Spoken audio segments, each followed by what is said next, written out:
video is a tutorial for the Sea Tangle Tee, which is this knitted cabled t-shirt pattern that I've recently designed. And as you might see, this pattern is a little involved, so I wanted to create this video just as an additional guide for people who are wanting to make this project.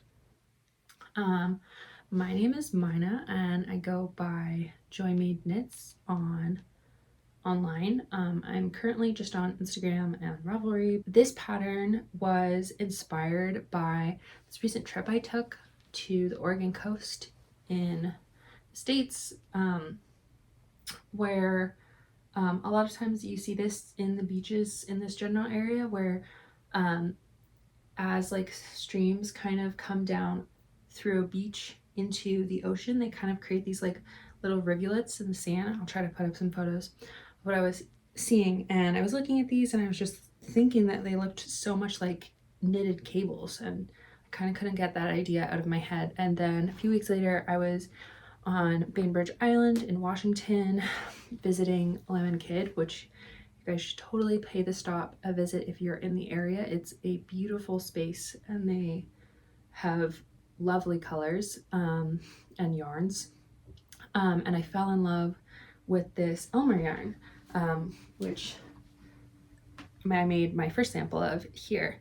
And it's a purple kind of variegated yarn, and I was actually shocked that I was drawn to this because usually I'm not really a big fan of purple, but it just really reminded me of the kind of color of sand and how like dynamic water can be sometimes. So I kind of fell in love with this, or I did fall in love with this, and I started making this first version. I've created obviously a second version here in white. Oh, so I think I mentioned this, but this is Lemon Kid's Elmer yarn, which is I'll put up the stats on the screen specifically, but I believe it's cashmere, wool, and maybe something else.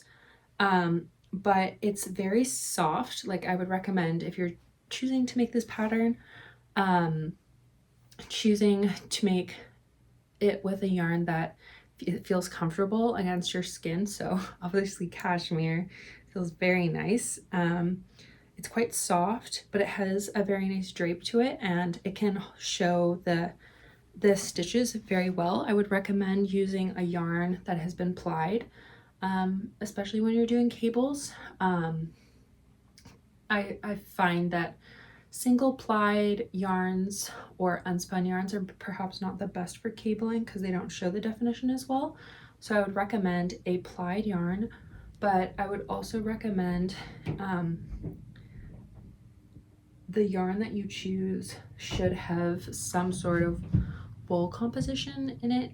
I found that when I do things with alpaca or some other like drapier yarns, you can't, the cables don't like hold that same shape together. So a bit of a tangent there, but that would be my recommendation for yarn choice.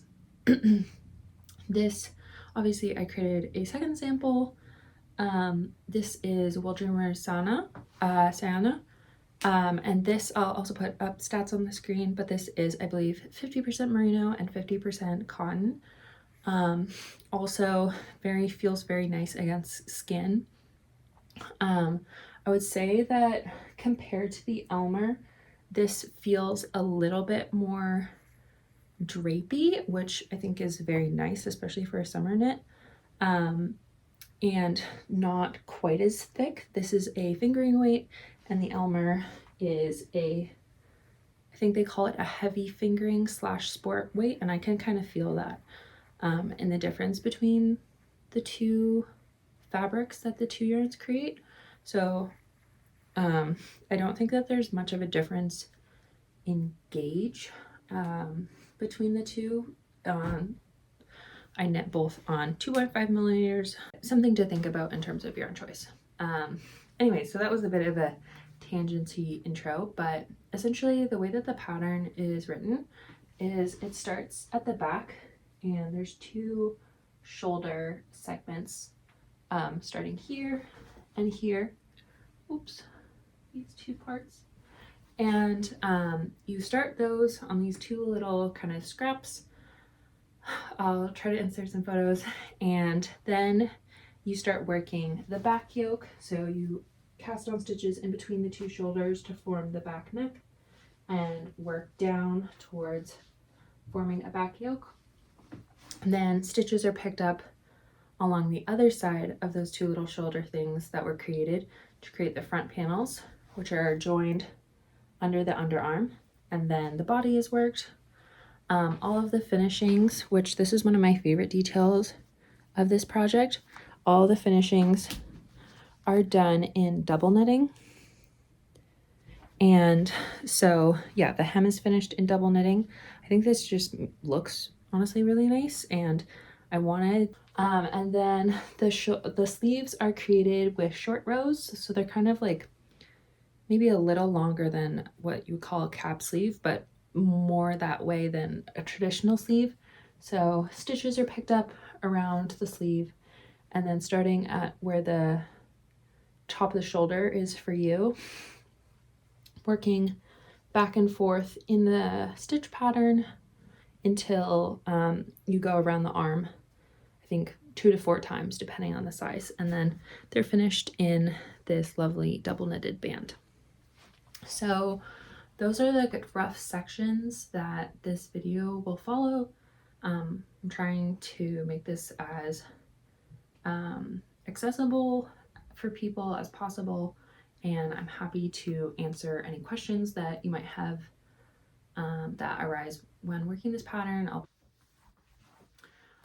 Another segment that I thought I'd include in this, because it's just kind of fun, is like a little styling section of like how I've been wearing this pattern. So obviously blue and white is like one of my favorite combinations. I think especially like blue and white stripes, and I definitely inherited that from my mom, but obviously goes super well with jeans. But there's a few other ways that I've been liking to wear it, and maybe that make you more interested in the pattern, so I'll show those.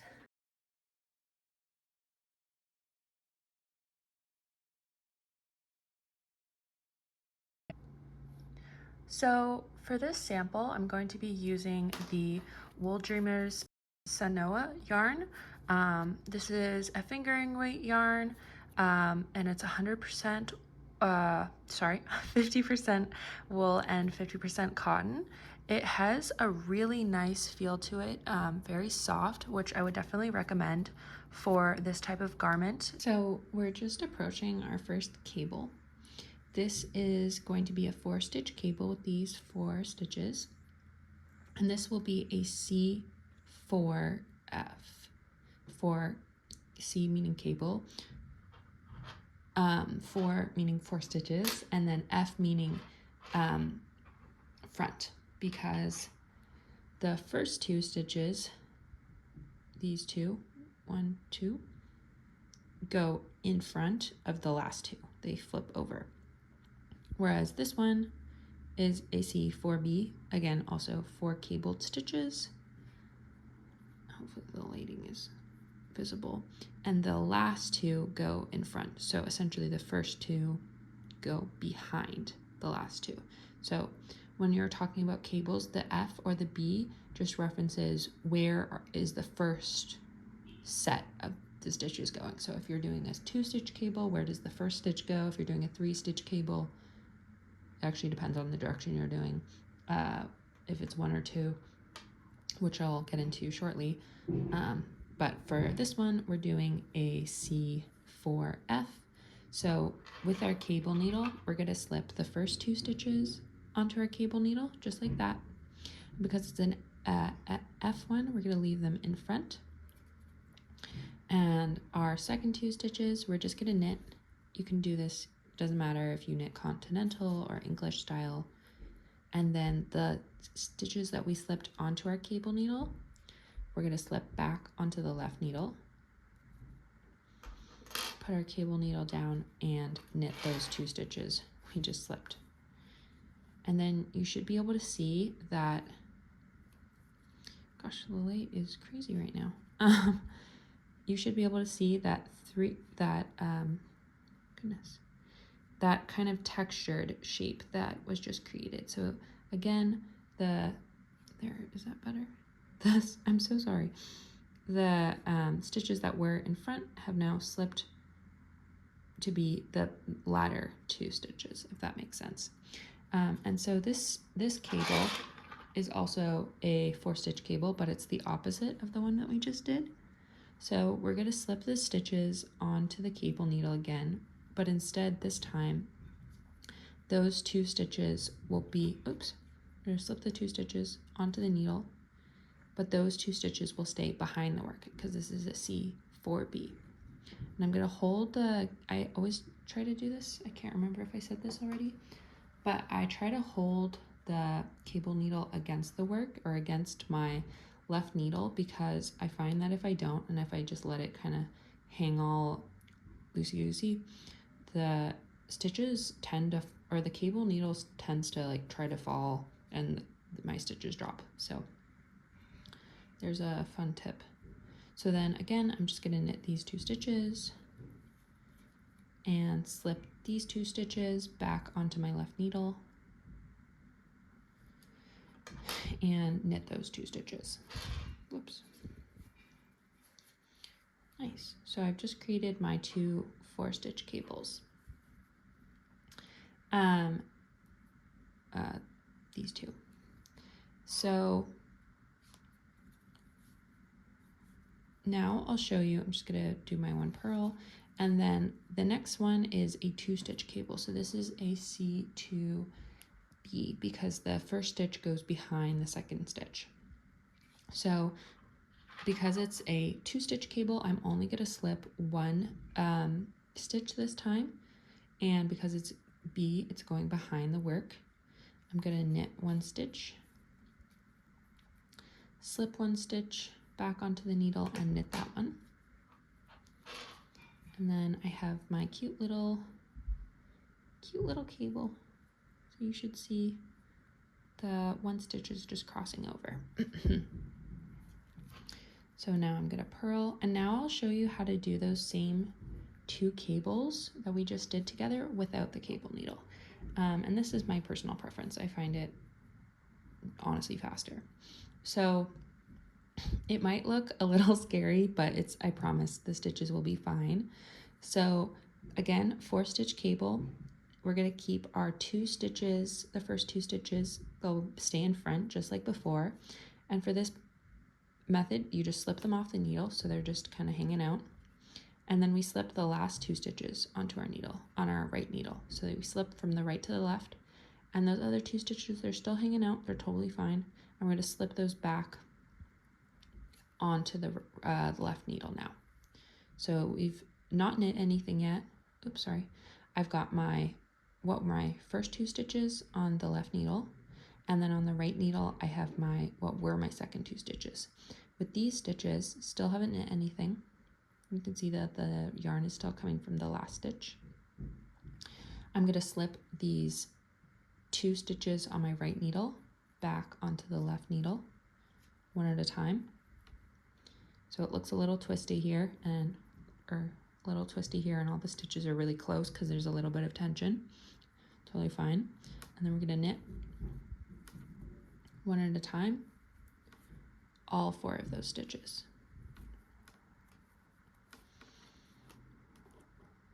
And then we have that same really pretty cable.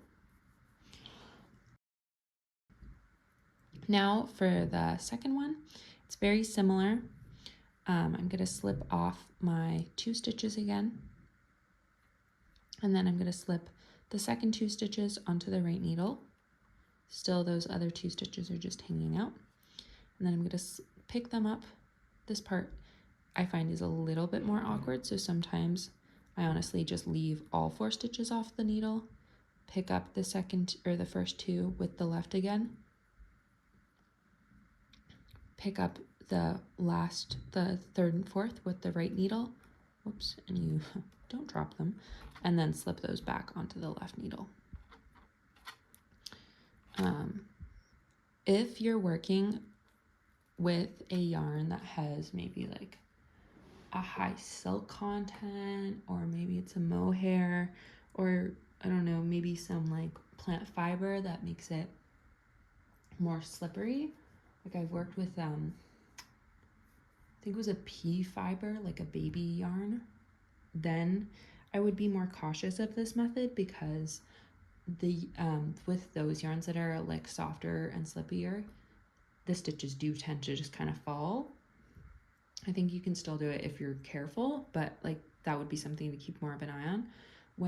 If you're using yarns that are more rustic or more woolly, which I would not recommend for this project necessarily, but like this is just a general thought, this method is totally fine, because the yarns kind of naturally, the fibers like stick together, so they're less inclined to slip and fall out of how they have been knitted in the past, if that makes sense.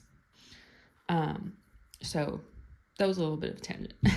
So now I've done a lot of yarn slipping to kind of just reorganize the order in which you knit them, and that's all cabling is. You just change when you knit the stitches. So now I'm just going to knit those 4 stitches.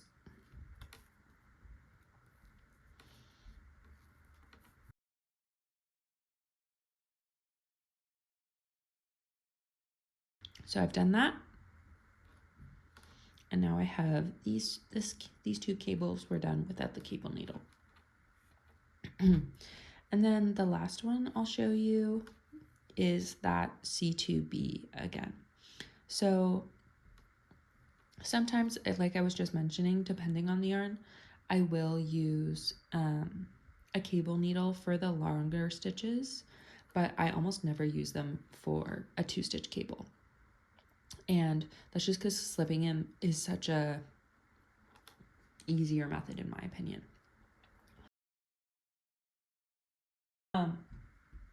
So this was the technique that I learned from one of Anne Wetzel's.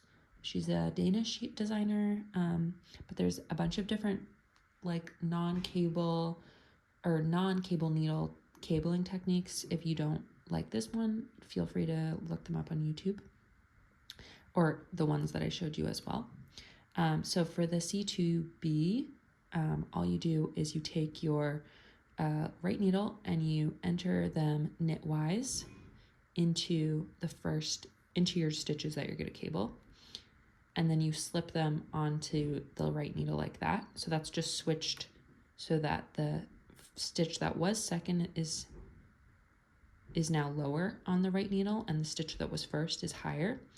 And then you slip them back in the order that they arrived. Oh, I didn't show that well at all. Okay, so this was the second stitch on the needle, and this was the first one on the left needle. And then with your left needle, you're just going to slip them back. So now the order has switched, and you can already see that kind of like crossover that the cabling creates. And then just like before, we're just going to knit those 2 one by one. And there's your cable. So those are one of the 2-stitch cables, and then both of the 4-stitch cables, both without and with a cable needle. I'll show you the 3-stitch cables, both with and without, and the other 2-stitch cables when I get to that part in my swatch. We're now doing the row with the 3-stitch cables. So this first one is going to be a C. I've already done 2 stitches, but this first cable is going to be a C3 B, because the first stitch goes behind, as you can see here. So with the 3-stitch cables, you always want to put the it's either 2 stitches or 1 stitch goes in front or behind. I always put the 2 stitches in the part that's going in the front. So if there's 1 stitch going behind, I accidentally did a 4-stitch cable here, so I'm going to fix that in a second. Yep, there we go. Yeah, it's a C3B. I put the first stitch going behind and the 2 stitches, the second and third, in front, and vice versa for the second one. So that's definitely something I would pay attention to. You don't really have to think about that with the 2 and 4 stitch cables, but I think it looks nicer that way. And here is the C2F and the C2B. So I showed the C2B before. It's pretty similar.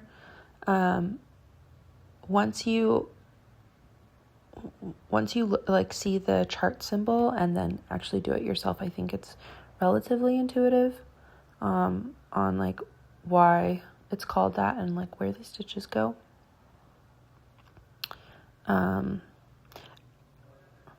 Yeah, so these are the techniques for the cable needle, and then I'll show you again how to do those same 4 cable stitches without the cable needle.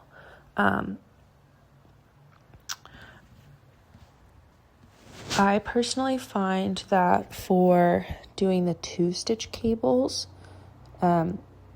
it's easy enough just to slip the stitches. You don't even have to slip them off the needles, if that makes you uncomfortable. So doing them without a cable needle, I would kind of recommend for 2 stitch cables, but if using a cable needle for the greater than 3 stitch ones makes you more comfortable, I totally understand that. And I think there are many different cable techniques. If the ones that I'm using feel a little unnatural to you, there's so many videos on YouTube to explore. So now that I'm doing this last C2B without the cable needle, I think that should be all of the different cable techniques that we used in this pattern.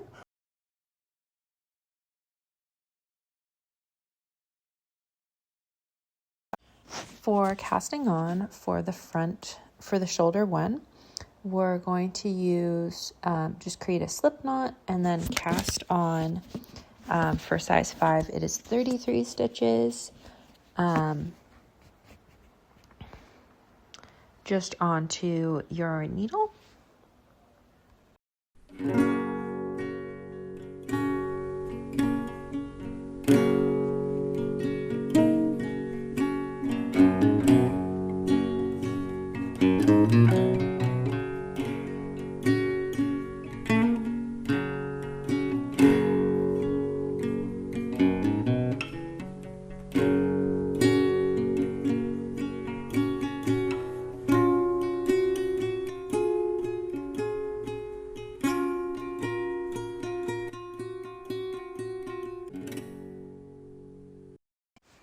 Now that I've cast on all the stitches, I'm going to start row 1.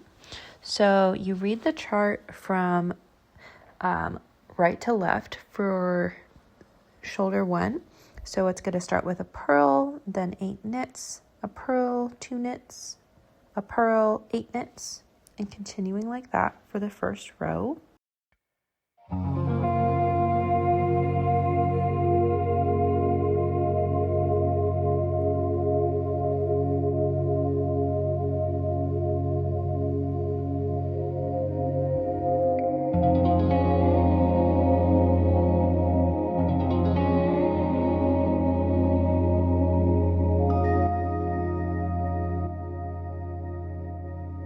For row 2, we start with a increase, and so this is going to be a left leaning increase, and we're going to be doing a purl increase because it's on the wrong side. So you can see that in between the 2 stitches there's this like horizontal section. We're going to go into that and find a piece of yarn, or flip the piece of yarn onto the needle, and then we're going to turn the yarn to the side, or the work to the side, so we can see from sideways. Sorry, my camera is so blurry at this point. And then we're going to insert our needle from the back and create a purl. And then we're going to just continue once we've done that. Looks like a real stitch now, and we're going to continue the rest of the row just following the chart.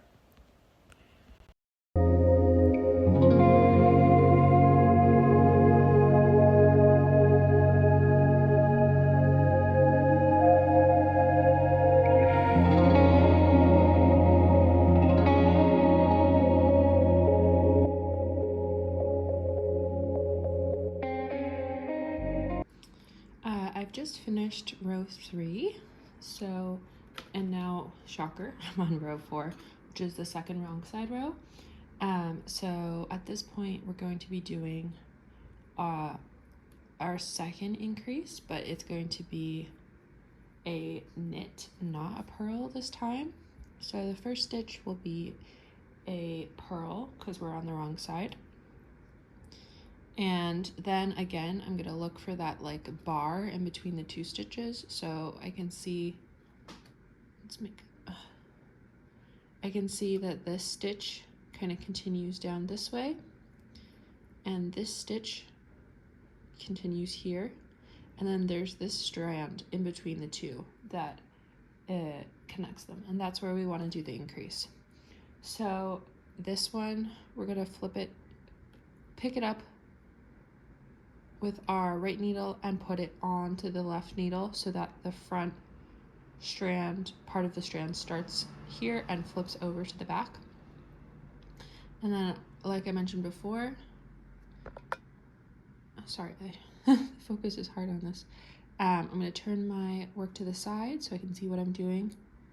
Hook my needle in, or sometimes I like to, sometimes I like to cheat and like put my needle on the front and just wrap it around. And then I'm going to do my knit stitch through there. Then the rest of the row is pretty similar, except there will be a German short row at the end of the row. So depending on what size you're making, the number of stitches left on the needle when you're doing the short row will vary. But for size 5, we do the short row when there's 5 stitches remaining on the needle. So I'm going to just continue to knit and purl in pattern, just pretty similar to how we've done the last few rows, until I get to 5 stitches before the end of the row, and then I'm going to do my German short row. If you're not familiar with German short rows, they are essentially intended to make the garment fit better. So they add more fabric to places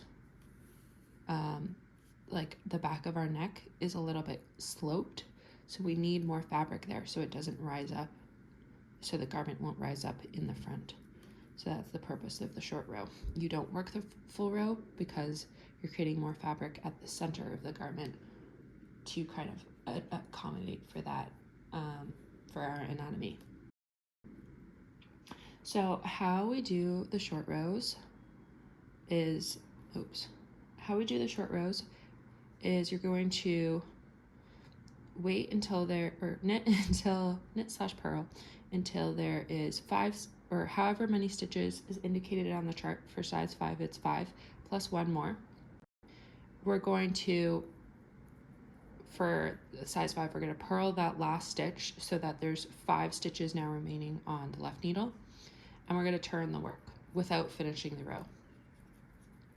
And so I've turned my work to the other side, and this is the last stitch I've knit, or purled rather, the last stitch I've worked, and we can see that this yarn is hanging out in front. That's where it should be. We're gonna slip that stitch to our right needle, still keeping the yarn in front, and we're gonna pull on that strand and pull it to the back so now we can start knitting. And what you should see is should be 2 different legs essentially forming the same stitch. So these stitches, all you can see is 1 strand, and then this stitch you can see people call it a double stitch because there's kind of 2 legs, and that's a good sign. It does look a little weird, but that's how it's supposed to look for this. So that was our German short row. On the charts for this pattern, the short row symbol is indicated by a little like U, sideways U symbol, which indicates like which direction you're supposed to do the short row, and the short row symbol is on the row above where you actually do the short row. So for this one, even though we did the short row on the last row, the symbol is indicated on essentially this row, which is row 5. For row 5, now what we're going to do is our first cable row. So same as before when I was showing you when we were doing the swatch. I'm going to do them without a cable needle, but you can totally do the cables with a cable needle. It's just a matter of personal preference.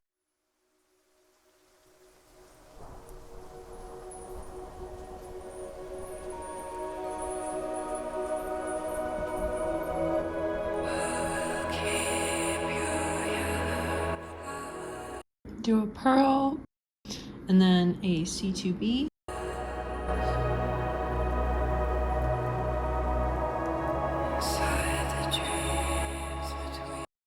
Then I'm gonna do another pearl and my C4B.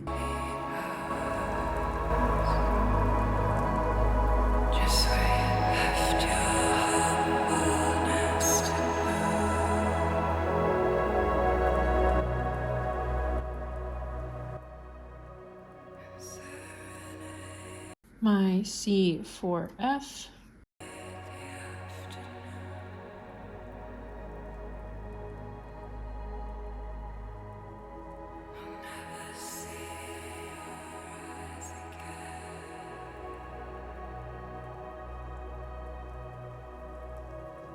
I'm gonna do a pearl, another C2B.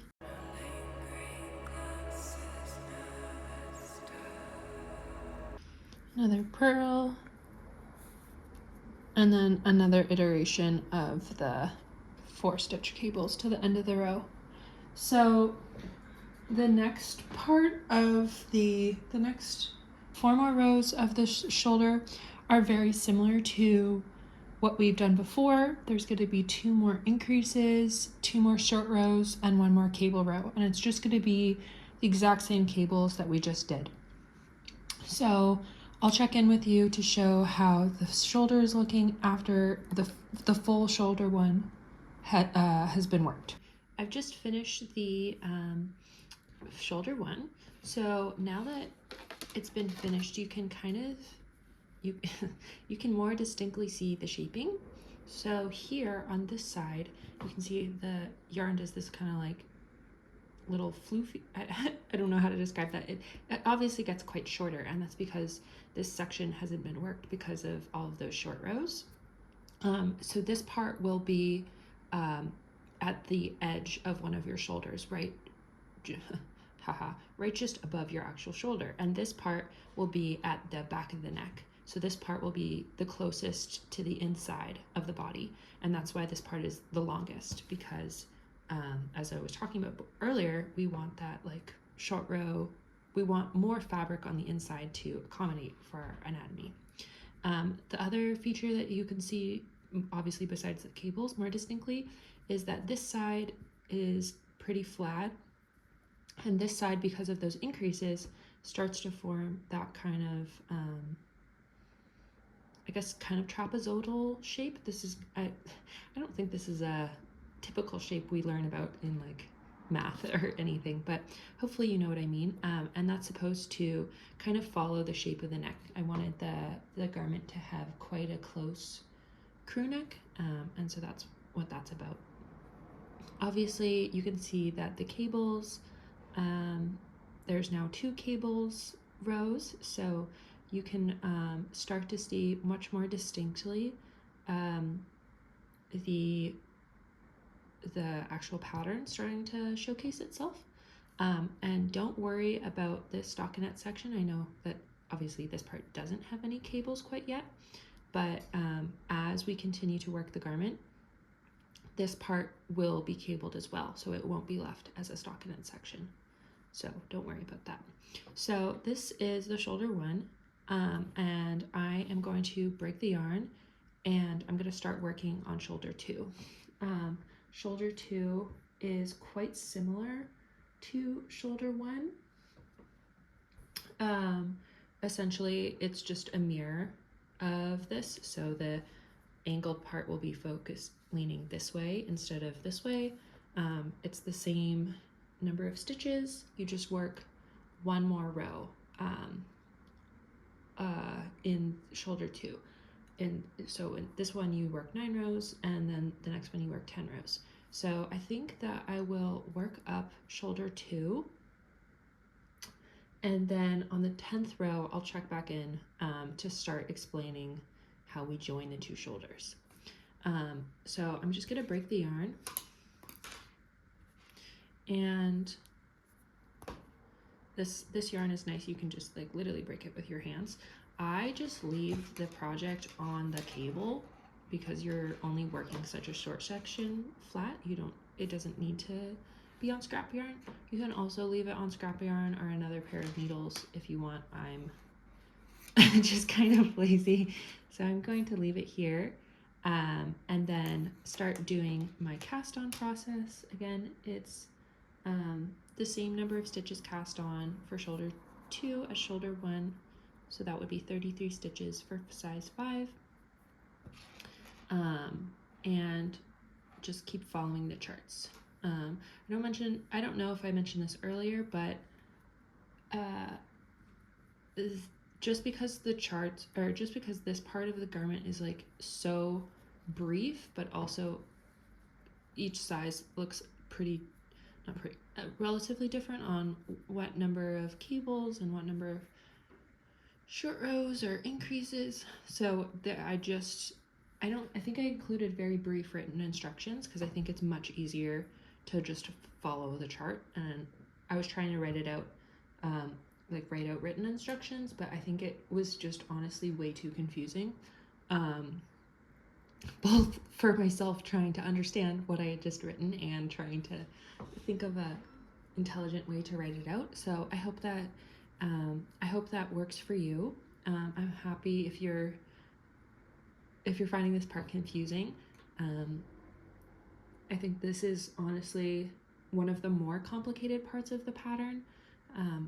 Please feel free to shoot me a DM on Instagram, and I'm at Joy Made Knits, and I'm happy to troubleshoot with you. So I'm just gonna keep casting on. I'm just kind of obsessed with the lighting right now. This is so pretty.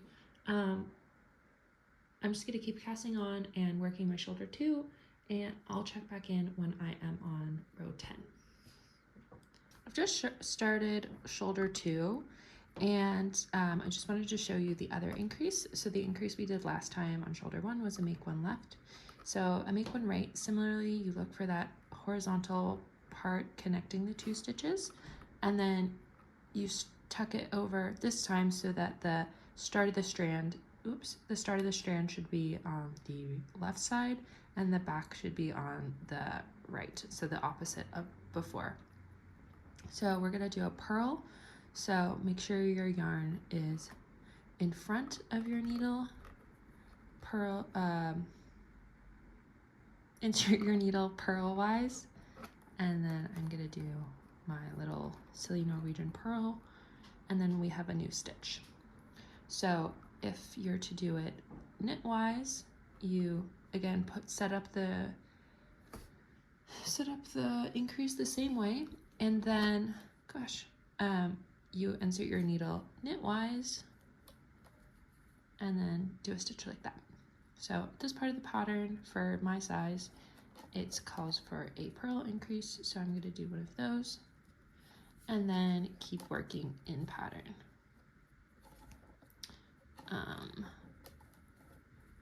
Yeah. So I'm on the first cable row for the second shoulder. Oops, that's the other shoulder. You should be able to see just the start of the little cables. And depending on the size, like for size 5, my the shoulder instructs me to do a cable, and then I'm going to immediately do a short row with that cable. So maybe that seems a little funny to you guys. I would just make sure to really pull when you switch to the other side. Pull especially tight on that one. But that's totally fine. Just the same process as before. And I think that that's actually why I wanted to take video. Oh, gosh, I'm an idiot. let me just go back. So I believe on the other ones, or the other shoulder, I just showed you how to do the short row on the wrong side to the right side. So on the right, when we start the short row on the right side, it's quite similar. So you're going to start with the yarn in the back like this. And I'm at the point where I want to turn. Again, I have 5 stitches on my left needle, so I'm going to switch sides. So now my yarn is in front, and I'm going to slip that 1 stitch. I'm going to pull it really, really tight. Again, you should see that double stitch for the 2 legs, and I'm ready to purl again. And that's just the process for the right to wrong side short row. So that double stitch will remain, you can see it right there, and that's totally fine.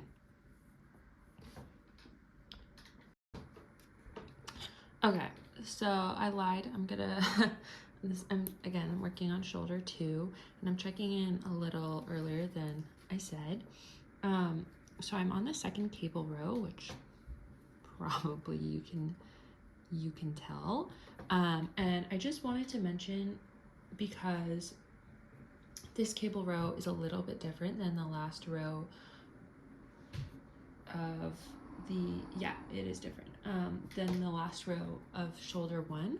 So instead of on shoulder 1, you continue to not work the furl row, you do a short row.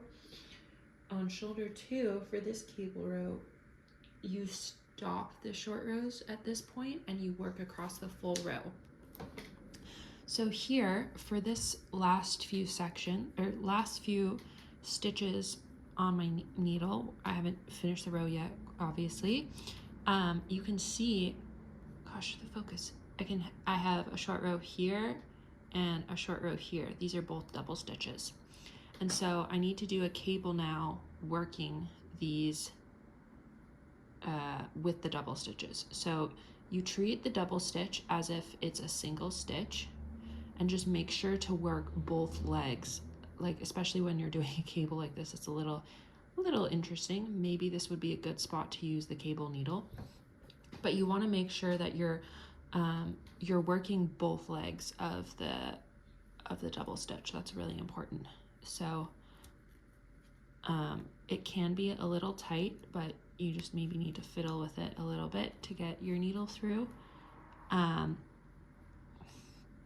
But that part is really important. I wanted to emphasize, and they can look a little weird because they're not quite a normal stitch, but yeah, make sure to just treat it as one, if that makes sense. So that part might look a little bit funny, and then this last cable will look a little funny as well, because you're on this kind of slope. So this part looks, in my opinion, looks quite nice, because you have both legs of both 4-stitch cables are worked evenly. On this one, because we haven't yet worked this part, these stitches, because they were part of a short row, it's gonna look a little funny because this part has 2 cables and this part only has 1, and that's totally fine. That's how it's supposed to look. So if it's looking a little strange, the kind of tail ends of both of the shoulders might look a little funny, and that's totally fine. I tried my best to write the pattern to keep it sort of in the stitch pattern, but I wanted to make sure that obviously the garment was shaped properly. So that's the end of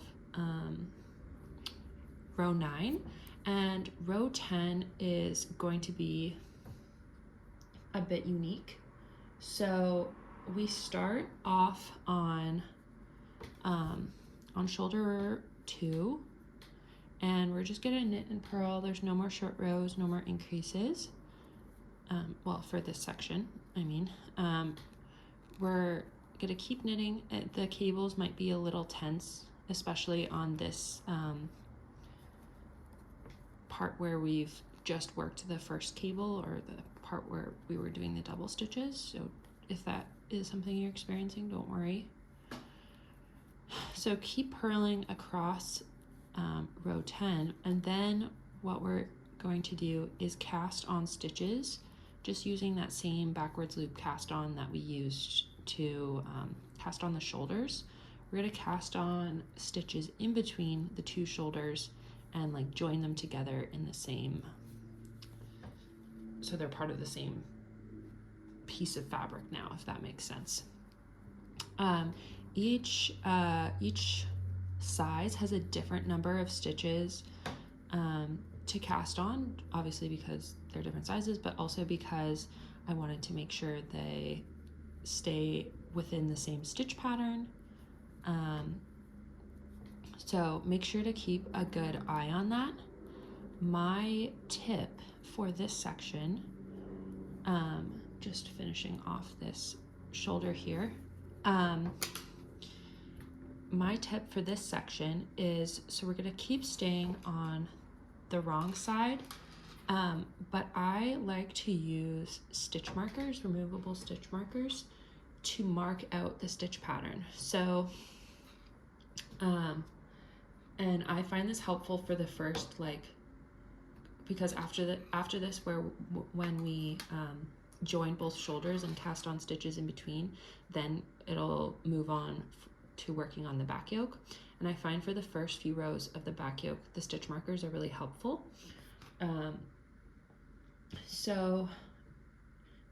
What I will do is, there's 8 stitches, the stitch pattern is 8 stitches across for this part, and then 4 stitches across for this part. So I put a stitch marker to mark on each side of the 8. So it would be like, here's my 8 stitches. I put 1 marker here, 8 stitches, put 1 marker here, and then it's 4 stitches for the little baby cable. 1 marker, 4 stitches, 1 marker, 8 stitches, 1 marker, if that makes sense. So my tip for you, I need to go get my stitch markers, but my tip will be, as you're casting on, like I will put a stitch marker right here and then start casting on my 8 stitches. To use those stitch markers, it's just helpful to keep track of, like, oh, I need to cast on, I don't know, for size 5 you need to cast on 45 stitches, and this is listed on the charts document for each size. So for size 5 I'm going to need to cast on 45 stitches, and I just find the stitch markers help keep track of how many more stitches I need to cast on. But then on the next like 2 rows of the back yoke, it's going to be very helpful. So that's my tip. Okay, so I've just grabbed my stitch markers, and now through these like cutie little ones, I hope this will be enough. So I'm going to put my first one, because this is the end of a 4-stitch section right here. So it's hard to see because of the increases, but I have my 1 purl, 2 knits, 1 purl. So I'm going to put a stitch marker, and then I'm going to cast on 1, 2, 3, 4, 5, 6, 7, 8 stitches. And then I'm going to put on my next one. Then I'm going to put on 4 more stitches. Oh my goodness. 3, 4. Put on another stitch marker. 1, 2, 3, 4, 5, 6, 7, 8. Okay, and this is probably not going to be enough stitch markers. So I'm going to keep doing that until I have my 45 stitches, and then I will I'll show you how to join with the shoulder one. So right now it's still just working on the shoulder 2. So I've finished casting on the 44 stitches, and I think I was saying 45 before. It's 44, sorry. Bit dyslexic.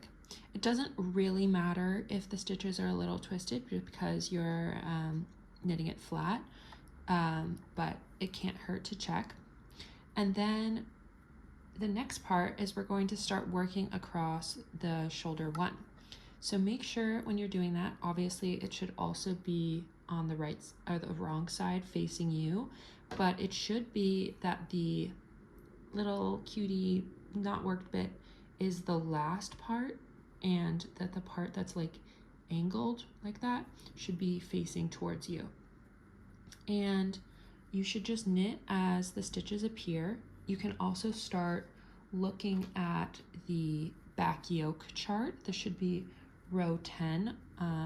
Should also show you, oh goodness. Also make sure you don't start knitting with the broken part of the yarn, and actually the yarn you're supposed to use. That was really smart. What was I saying? Oh yes, so this part is charted. It's not on the shoulder charts. You're gonna need to go to the next page where it says back yoke, and just follow the charts there for the rest of row 10.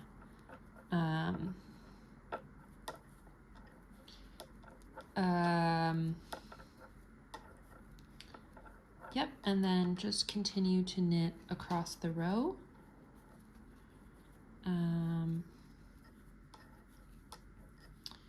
Continue to knit across the row of shoulder one until you get to the other side.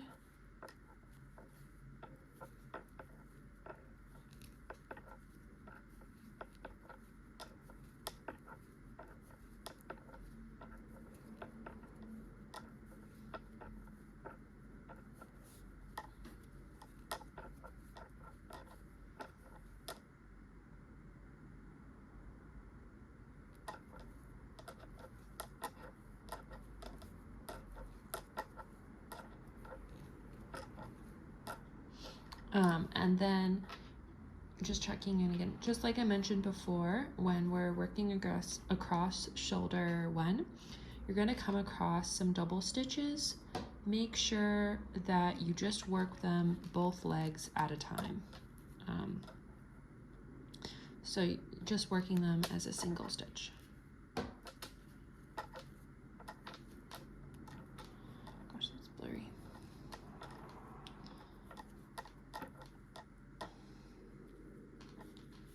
Okay. So nice. So now we have all in the same row. We have, this is shoulder one that we've just worked, and then we have our cast on stitches. This part will become like where the back of the neck is, and then our shoulder two. And it should be that the like little angled trapezoidal parts are the parts that are facing in towards the cast on stitches. And I would recommend leaving these stitch markers on for the next 2 to 3 rows, and you'll see why. So I'm going to knit the next row. The next row is just kind of working as the stitches appear. You're going to be working obviously across the entire, or not obviously, you're going to be working across the entire new much longer row. And I find, whoops, my skein just went rolling. I find that the stitch markers are incredibly helpful for knowing where is the break in between the 4 stitch and the 8 stitch sections. So hopefully that is helpful for you as well. But I will check in on the next row, because once this right side row is completed, because the next row is where things start to change up in the stitch pattern. So this is just what I was talking about before. So for the stitch markers, I can know that in the 8 stitch sections, I just knit across the entire thing. And then in the 4 stitch sections where there's like only 4 stitches in between the stitch markers, I can purl the first and the last one, and then I knit the ones in the middle. So I hope that makes sense. And that I think I mentioned suggesting including the stitch markers in the pattern as well, but that's just my tip because I found the first sample I didn't include these stitch markers, and it was quite agonizing to figure out which part of the stitch pattern I was in. So I hope you guys find that helpful. I feel like knitting the first row after you've cast on is already tedious enough because it's so awkward. So I wanted to try to exclude any other agony. So I'm just about to start that wrong side row that I was mentioning. So for these first 10 rows, it's all been the same part of the stitch pattern. But now we're switching to the part where the big cable narrows to the little cable, and then the little cable grows to become the big cable. Hopefully I'll put something on the screen to explain what I'm talking about. And the way that this pattern kind of transitions in between those is changing where the purls are. So you can see here that it's like a little squaggly, but the purls are all in the same spot up to this point. And now instead of there being 2 stitches in between this part, we're going to move the purl. So this stitch and this stitch will become purls, or sorry, on this side is a knit, but it's a purl on the other side. So then this 8 stitch section will become a 6 stitch section, and this 2 stitch section will become a 4 stitch section. Excuse me, that felt like a tongue twister. So how that's going to work is this stitch is currently a knit, and on the other side it's a purl. So we're going to purl that now because we're going to move this purl stitch will become a knit. So we're going to turn this currently 8 stitch section into a 6 stitch section. I'm going to purl until there's 1 more knit left. Knit that. So now this 4 stitch part, or 2 stitch part, will become a 4 stitch part rather. I'm going to purl and purl over that knit section, and then I'm going to knit this. So now you can see here where there was previously a knit, or was previously a purl, there's now a knit. Same thing here. It's like so cute. And then this part, there's purls over the sections where there was knits. And we're going to keep doing that across the row. So this is part of the reason for the stitch markers as well. So now it's easier on this part because you can kind of see where the stitches are, but it's much harder to see here because there's basically just the cast on edge. So now what you'll do is you have the 8 stitch section. So the first stitch and the last stitch of that will become a knit. And then the in between ones, the 6 in between, should be purls. And then the entire 4 stitch section should be a purl. So to keep in the pattern. So I'll keep working across that. And this is all, again, documented in the chart for the back yoke. I just find that it's much harder, at least for me personally, to know which stitch to do where on the newly cast on section. Yeah. My other big tip for as you get acclimated to the stitch pattern is that so there's the sections of the stitch pattern where it's just, there's about, I think it's maybe 16 rows. Yeah, that makes sense. 16 rows where it's the 4 stitch cable and then the 2 stitch cable, just like what we have been working previously. And so for those points, we don't really need to be worried about where we can kind of just continue. Oh, I'm gonna purl the 8 stitch, knit, purl the 2 stitch kind of thing. We don't need to worry about moving this all around, but in the sections of the pattern where it's kind of undulating and growing from the 4 stitch, 3 stitch, 2 stitch, that part where it's switching, the row before the cable row, so this, such as this row, is where you're going to be moving, where those knits and purls are. So make sure when you're doing that, that you really remember, oh, this is the row where I need to switch up the kind of order of the stitches, and pay attention to that, because then if you get to the next row and you haven't done it, you're gonna have to either manually undo, like ladder down to fix the, I guess, the order, or you're gonna have to undo the row. And I did that so many times the first time that I, on my first sample. So really make sure you're paying attention to those, the last wrong side row before a cable row, on that parts where the stitch pattern is changing. And I really hope that's making sense. I think you'll, as you go, you'll understand what I'm talking about. So I'm coming up to my newly cast on section. So I'm on the 8 stitch section. As I talked about before, I'm going to knit the first one of the 8 stitch section. Goodness, this is such a tongue twister. I'm gonna purl the 6 stitches until the last part of this section. I'm gonna knit that one, slip my marker, and then I'm gonna purl this entire 4 stitch section. Please purl properly. Oh my goodness. Slip my marker and then knit the first stitch of the 8 stitch section, purl my 6 stitches, and knit my last one once I get there.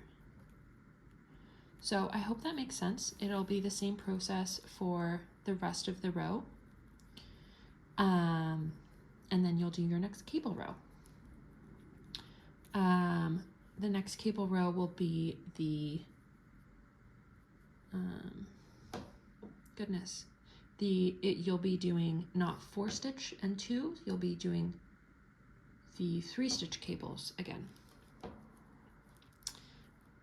So I will check back in when I'm starting that first row.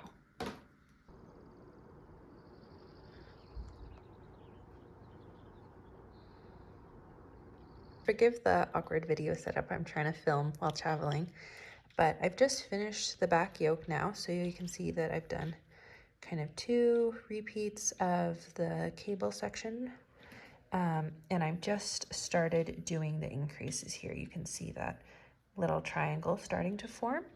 So for this pattern, there will be increases.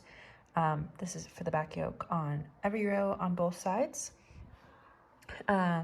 And you'll want to really pay attention. I would recommend keeping a relatively close eye on the charts, because they'll say whether or not to do a make one, like a knit increase or a purl increase, depending on where you are in the pattern. So I really wanted to make it, can't quite tell yet, but I wanted to make the cables continue to grow like in the pattern as the work grows horizontally, instead of having this like stockinette section. So making sure that you're keeping track of what purls and trying to follow the charts is really important. But this is the back yoke so far, so it'll get a little bit wider on both sides, and all sizes have between, I would say, 10 to 30 rows of increases on the back, depending on the size, obviously. And then I'll check back in when I'm picking up along these shoulders for the front panels. So here's the view. I've just finished the increases for the back yoke, so here's what that looks like on both sides. Each of the sizes has a different amount of increases, so it might look slightly different than this one depending on what size you're making. And the next step will be to do pickup for the front panels. Okay, so my footage got corrupted or like went missing or something like this. I can't find it. So I'm just showing you really quickly the pickup technique for the front panels. So hopefully at this stage yours should not look like this, and it should be a full back yoke with increases and everything. This is just going to be for a quick little technique thing. But I think I mentioned this earlier discussing the back panel. The start of the front panel, the very first row is a cable row, which is a right side row. So I wanted the, if you pick up stitches normally, then the first row would be a wrong side row, so that didn't really work. So the technique that I want, that is written for picking up the front panels is unwind enough yarn from your ball to be equal to like what would take you to pick up the number of stitches necessary for your size. So the number of stitches to pick up should be 33 stitches for size 5, which is the same number that I cast on to make the shoulders. So I'm gonna guess that that's gonna take maybe somewhere around this amount of yards. So I'm gonna set that aside to the side here, and this is the part connected to my skein. So I'm gonna go in, and my first stitch, I'm gonna try to make it as close to the edge as possible. And I'm just gonna do the regular pickup technique like this. So now I have, this is connected to my skein, and then this is that like length of yarn that I just measured out. And so now I'm gonna keep going, I try to line up where I'm picking up the stitches with like where they are in the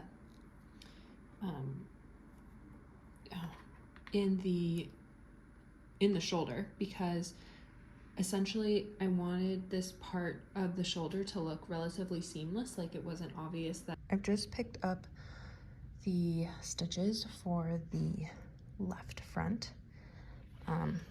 It will become this side of the garment. And I have my little tail on this side. This is where I ended picking up. I just slipped the stitches back over so that this side connects directly to my skein, and I can just start knitting the right side row. So this first row that we're going to do is a cable row. So we're going to do the 2 4-stitch cables but facing the other direction. So this is kind of like, I wanted to hide the seam in the middle of this part of the cable because that's kind of already where the most tension is. So this next row will be a cable roll, and then we'll continue to do increases after the first cable section. after the first 4 rows, those are the ones without increases, you should see just like here the first start of the opposite facing cable starting to appear, and then we'll start the increases for the next. So it'll start increasing on the right side. Each of the sizes has a different increase rate, so keep an eye on the chart to know the point at which to do the next step. For the next step, we're going to be casting on stitches to form the kind of edge part of the garment, and to do that we will cast on between 6 to 12 stitches, and then we're going to break the yarn and then slip the stitches. I'll show this in a sec. Slip the stitches that we just cast on. So if it was like 8 stitches for your size, you're going to slip those back onto your right needle, and then once we've got past those 8 stitches, we're going to rejoin our yarn that we just broke and start like working in pattern across the rest of the wrong side row. And then the first time you'll have worked those newly cast on stitches is on the next right side row. So it's written this way because the stitches were intended to be cast on the wrong side row, but that's not really possible for this panel. You won't have to do this for the other panel. It'll be easier. Like you don't have to break the yarn at all, but I wanted to highlight how to do this, and that's also explained in the written instructions. This is what it should look like once you've knit that next right side row and worked those cast on stitches the first time.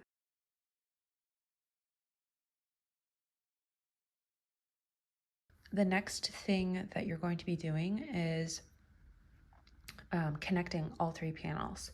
And so you're going to start knitting across this right panel that you should have just worked. And then you'll come across this gap between the front panel and the back panel. And so the stitch pattern for this garment is 12 stitches wide. And so for each of the different sizes, because they all end on different rows and they're a little bit different widths, there's a different number of stitches to cast on in this section on both sides. And that's written out in I think it's called joining panel section in the pattern. So really make sure that you're getting the right number of stitches for your size. Once you knit across, it'll be the same backwards loop cast on, and it'll be the same number as I mentioned in between both panels.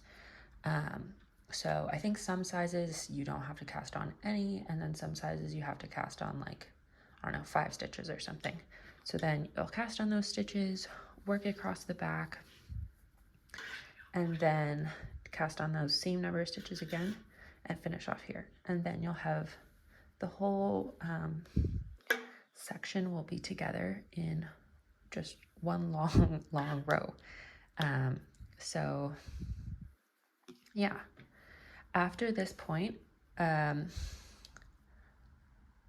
there is the option to start doing some optional bust shaping. Because the garment is written otherwise to be just kind of like straight down, like because of the complicated stitch pattern, I didn't want to add in like too much short rows. I thought that would be pretty confusing for people, but I know that everybody is different, and for some people the fit of the garment would be a lot helpful with bust shaping. So I've added a section. It's completely optional. I would recommend only adding the bust shaping maybe if you're a cup size of D or above. If you're a smaller cup size, I think it will create a little bit of an awkward puckering. But so maybe just ignore that and you'll continue knitting straight in the pattern. But if you feel like that would help you fit the garment more, I would read out that section. I say this now because you'll be adding more stitches at this point. So if you're thinking that, oh, I'm someone who might want to add bust shaping, you're supposed to add 2 stitch markers at this underarm section in between the 2 panels, and say that you're adding 6 stitches at the underarm. I would cast on 3 stitches with the backward loop, place a marker, and then cast on 3 more stitches. If your number is odd, I would put it so there are, say maybe you have 5 stitches to cast on, for example. I would cast on 3 stitches, with the 3 stitches being closer to the back panel, and then have the 2 stitches closer to the front panel. And then the same thing here, you would have 2 stitches closer to the front panel here, and the 3 stitches closer to the back panel, so that the shaping is closer to where your bust is rather than your back. If you're not someone who feels like bust shaping is necessary for you, then the next step of the pattern is just to completely work straight. So we continue knitting obviously all 3 panels at once, and then there will be a measurement specified of like it's recommended to knit in the pattern for another 43 centimeters or something like this. Obviously, it's totally optional on how long you want to make the garment, if you want it more cropped, if you want it to hit a little bit longer, but there is a recommended number of centimeters or of distance to knit from there. And then you'll get to the like the hem bind off. So I'm not someone who I think will be doing the best shaping. So the next time I will check in is after I maybe midway through the body, so you guys can see how that looks up. I'm just trying on the garment to see kind of where I want to start the hem and cast off. I would recommend, there is for each of the sizes a knit for 40 more centimeters, what have you. I would recommend that you end on a row where it's the middle of the 8-stitch cable section. So at the point where right before the cable switch direction, that I think that looks nicest, but if you have, obviously, like, feel free to end off wherever. So I kept trying on the garment once I got to switch direction cable section to see, okay, do I want another repeat or another half repeat, just to get a feel. And this is the point for which I decided to cast off. For the hem, it is worked in double knitting. So double knitting means on the right side you're going to knit all of the knits and then slip the purls with the yarn in front, which you should be able to see. I'm going to knit a knit, and then the purl, I'm going to bring the yarn in front of my needle and slip the stitch from the left to the right needle, and then bring my yarn, kind of wrap it around, give it a little scarf, and bring my yarn to the back and then do another knit. So I'm going to keep doing that until the end of this row.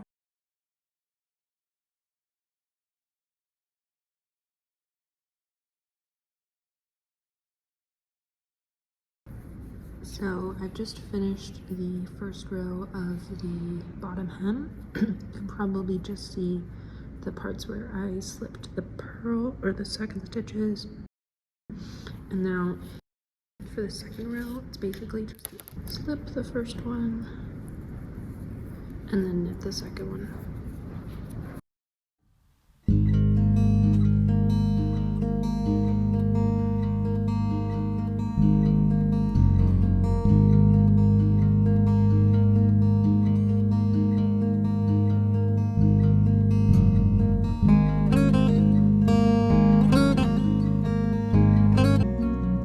I finished the body hem, and now I'm going to be starting the Italian bind off.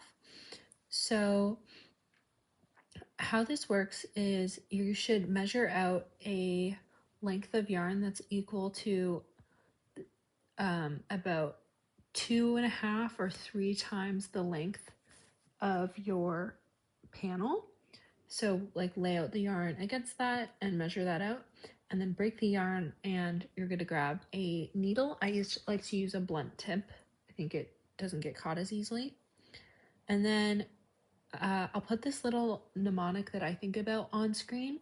Then you're going to do your first 2 setup stitches. So you're going to purl on the knit and knit on the purl.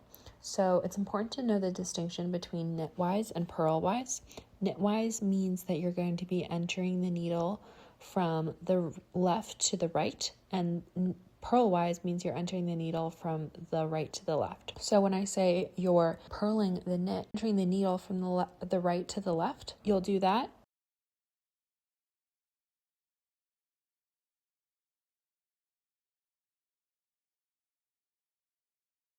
And then you need to go in from behind to purl on the knit. So come up in between the first and the second stitch, and then go back down through the purl knitwise. So from the needle entering from the left, angling towards the right. And then those will be your first 2 setup stitches, which I should have already shown.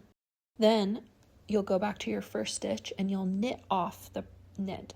So that will look like entering the needle knitwise, and then once you've brought your yarn all the way through, then you're good to take the stitch off the needle. It's now secure. Then you go and set up your next knit stitch. So you go through the next knit purlwise, just like we did for the setup, and then you purl off the next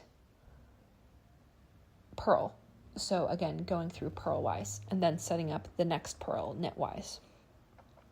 Essentially, it's like once you've done the setup rows, you purl on your knit. No, you knit off your knit and then you set up the next one. So you purl on your knit and then you switch to the purls. So you purl off your purl and then you set up your next one, which is a knit on your purl. And then you just keep flipping between those two.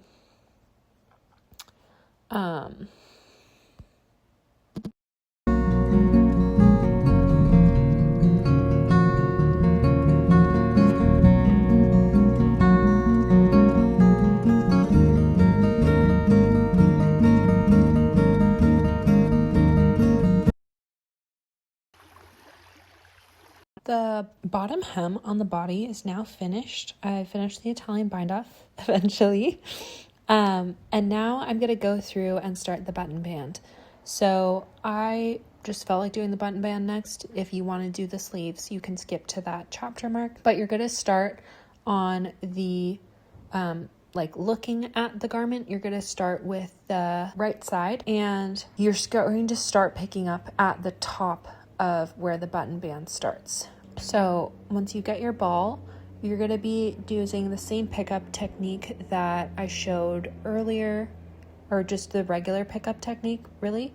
And for each of the different sizes, there's a different number of recommended stitches. It doesn't really matter how many stitches you pick up for this button band, because this is the one where we're going to be sewing the buttons onto.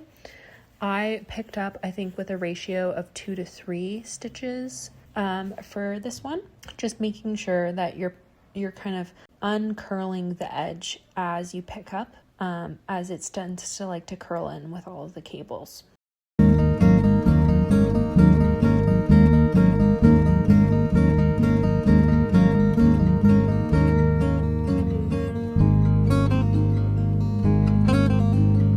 So now that I've picked up all of my stitches, I will show you how to do the double knitting. So you should have your yarn connected at the bottom where the button band or the bottom hem of the body is.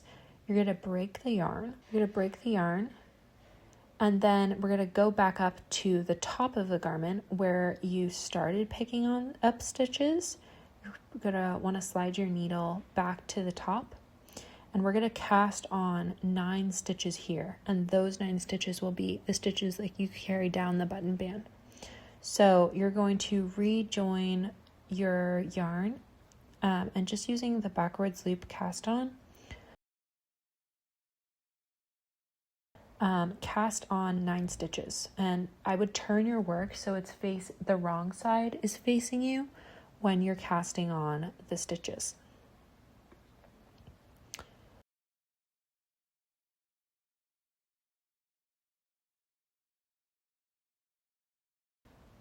Once you've cast on those 9 stitches, you want to turn the work back to the right side.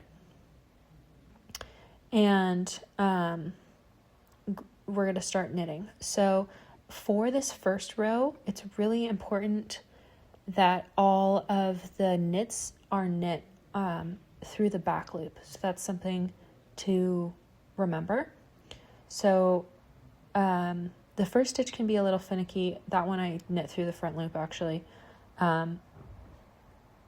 But so you're going to be knitting all of the knits through the back loop. And then just like before with the hem, you're going to be slipping the purls with the yarn in front. Or you're not slipping the purls. It's like knit one, slip one with yarn in front. And you're going to do that until you have 1 stitch of the 9 that you cast on remaining. Then with that 1 stitch, you're going to slip, or kind of not slip, you're going to insert your needle into that one through the back loop, as well as the first one of the stitches that you picked up from the button band. And you're going to knit those 2 stitches together through the back loop. And that's going to kind of join those backwards loop cast on and the picked up stitches. So it's also very important to make sure those are through the back loop throughout the that stitch in particular needs to be up through the back loop. Then you're going to turn your work and slip that one stitch you just knit, and bring the yarn to the back. And then we're going to do the same, knit one, slip one with yarn in front again to the end of the row.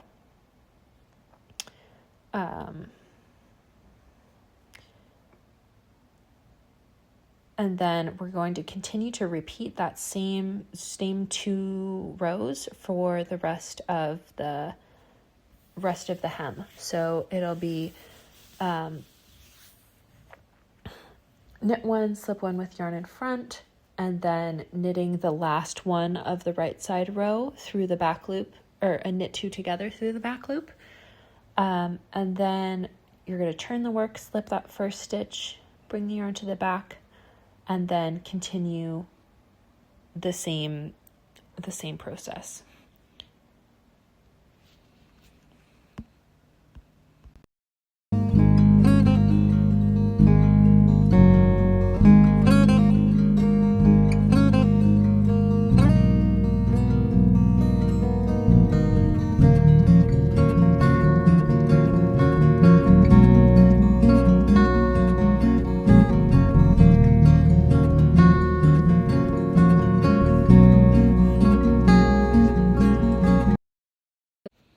So I've knit down the whole button band in double knitting. There's no more stitches to knit together. I've done the last one. So now the next step is going to be one final wrong side row so that I get to the start of the row essentially. And then I'm just going to, using the Italian bind off those 9 stitches. Really simply. It should only take a second or two, and then I just kind of wove in that edge.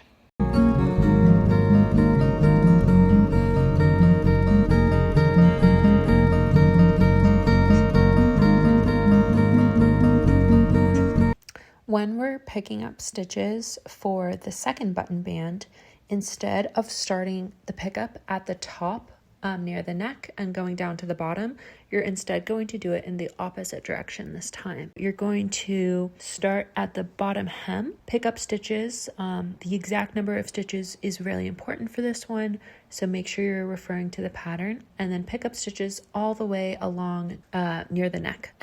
There we can go ahead and break the yarn. And then I would go through and add your removable stitch markers, removable stitch markers in between the exact number of stitches specified in the pattern.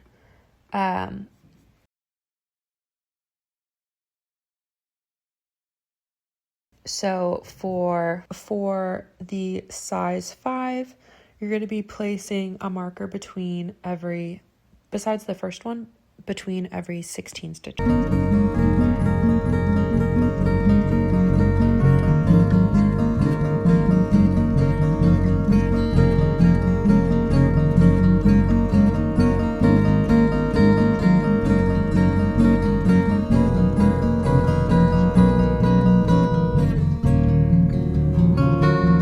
Until you get up to your first stitch marker.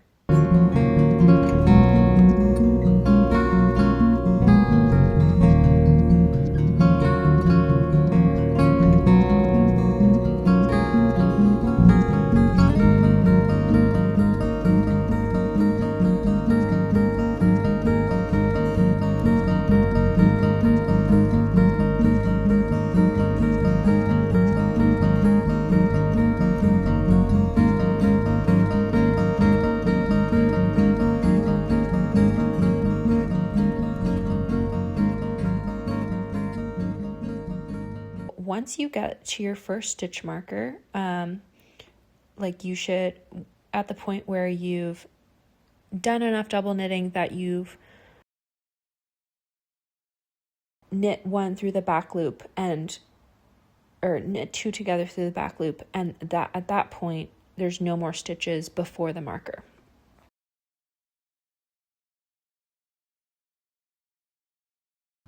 once you get to that point, you're going to knit one more wrong side row all the way to the end of the row.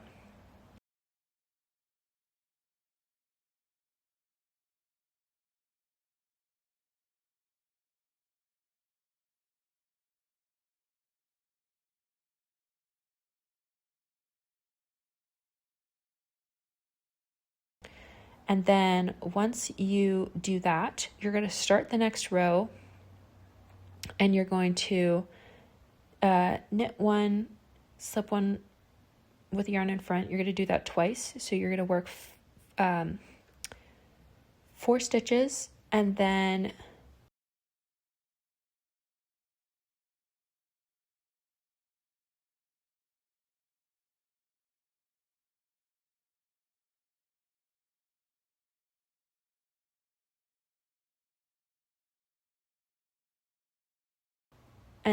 knit one more. And at this point, we're going to go ahead and turn the work. Whoops, you're not going to drop your stitch though. You're going to turn the work to the back and then work just as you normally would to the end of the row. And then we're going to repeat that same thing one more time. So we're going to get to the end of the row, just working as we normally would, and then repeat that same thing. So we're going to knit one, slip one, knit one, slip one, knit one more, and then turn the work and work the same to the end of the row again normally.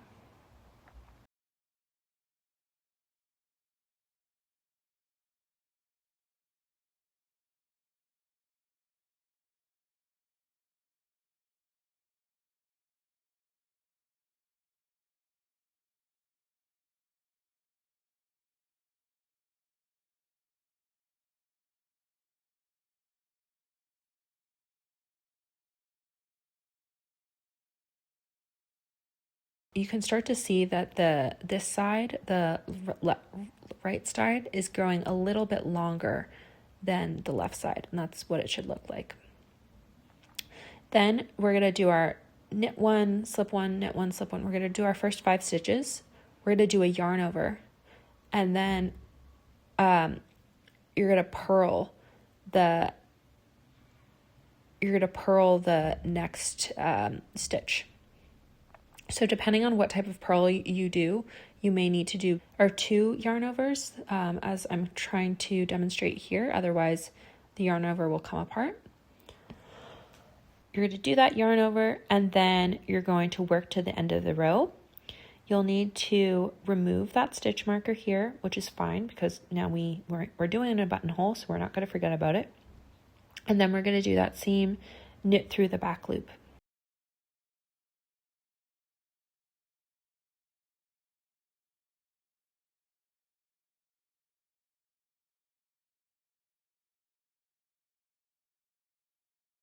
As we normally have been doing, knit 2 through the back loop. I always keep forgetting to say that. Then we're going to turn our work and then work up that other half of the side. So we're going to slip, knit, slip, knit until we get over to that yarn over. When we get to the yarn over,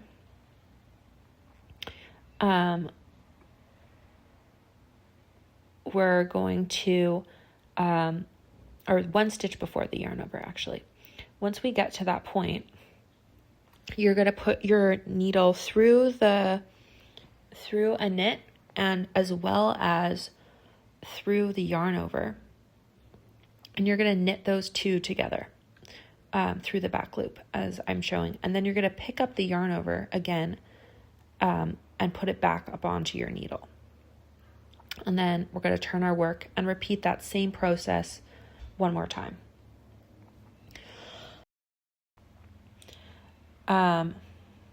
So this way we're kind of like working one half around the buttonhole up, and then we're working the other half later up around the buttonhole. And it's very important to make sure that you pick up the yarn over again, as that is what's creating that hole and sealing it up again. So once we've worked that other side 2 times, your yarn over essentially should be kind of going away, like the yarn should all be getting used up, and we're going to just knit across the row normally again. And restart like our regular double knitting that we were doing on the other button band until we get to the next buttonhole where we're going to restart that same process. So I've done the first buttonhole, and now I'm at the spot for the second one. So I've done the knit up to there, the knit 2 together through the back loop, and come back to finish off that set of 2 rows. And I just wanted to go through the buttonhole instructions again, just in case it was a little confusing. So the first part is 2 sets of knit 1 and then slip 1 with yarn in front, and then knit 1 more. Then we're going to turn the work, slip 1, and then it's knit 1, slip, knit 1, slip. We repeat that one more time.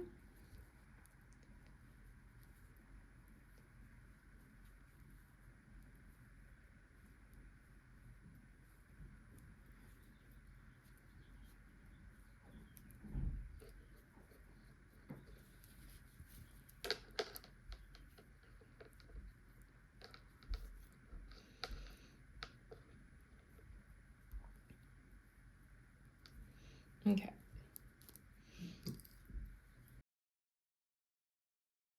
For the button band with the buttonholes, the second one you're working, it ends off a little bit different. So we're not going to bind this off with Italian bind off. You're going to leave those stitches on the needle. Once you've knit 2 together, the last one, then you're going to go immediately into starting to pick up stitches for the neckband. You're going to start picking up stitches along the line in a circle until you've gotten to the top of the other button band. And I just picked up in every 2 out of 3 stitches for this. Once you've picked up all of your stitches, you're going to place a removable stitch marker 5 stitches from the right side of the 9 stitches remaining from the buttonhole button band. And we're going to work one last buttonhole in the neckband. So it's going to be the same thing of you cast on 9 stitches with the backwards loop here to start the neck edge. You're doing the same double knitting, same buttonhole process as last time. And then you continue to, once you've finished that last buttonhole, continue to work the rest of the neck edge just in the same double knitting that we have been doing.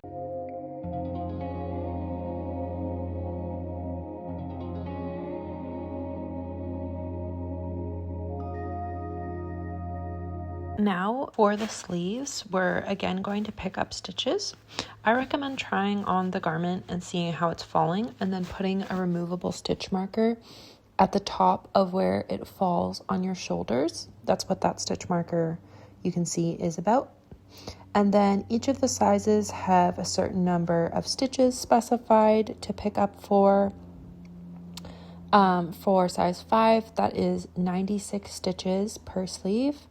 So, and both of the sleeves, by the way, the instructions are identical. There's no difference between the 2 sleeves. So, yeah, pick up that number of stitches around the sleeve, just in the same process. Once I've picked up all of my stitches, as you can see here, then we're going to start working the sleeves. So take that stitch marker off the garment and put it onto your left needle. I would recommend here using your shorter cable length needle, but I only had my 80 centimeters, so I was doing magic loop, which I kind of hate. Then we're going to start working the actual sleeve. So the first stitch you're going to be doing is a knit 1, and this is also charted, and then a purl 1,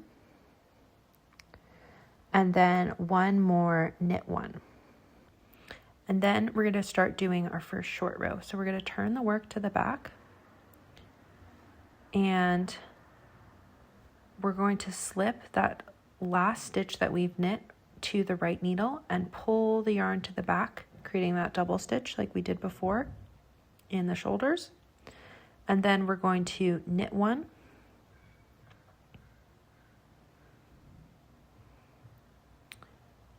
purl one,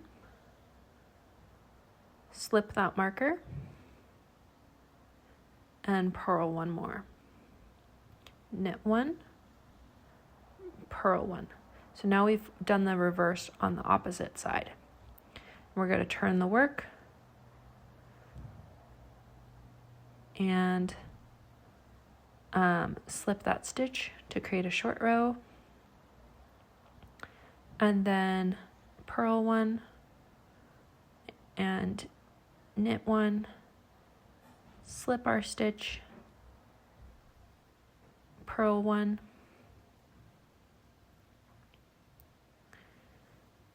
and then we should be coming up to our double stitch. So we're going to work those two legs together by knitting them, and then we're going to go 3 beyond where those first 3 that we worked the last time.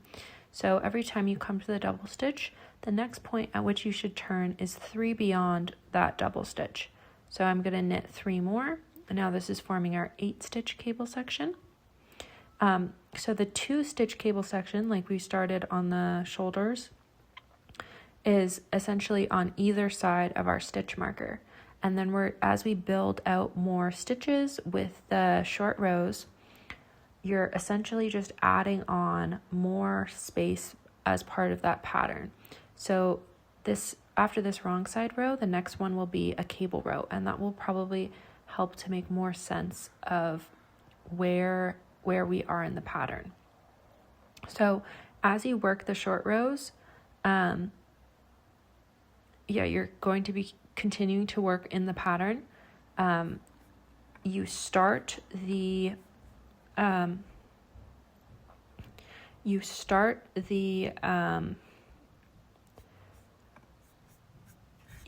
sleeves. If you refer on the charts document to page 44, which is the main stitch repeat, you're starting the sleeve essentially at row 1 and working your way up, imagining that your stitch marker is in between stitch 12 and 13. So as you add on stitches to the right or the left side,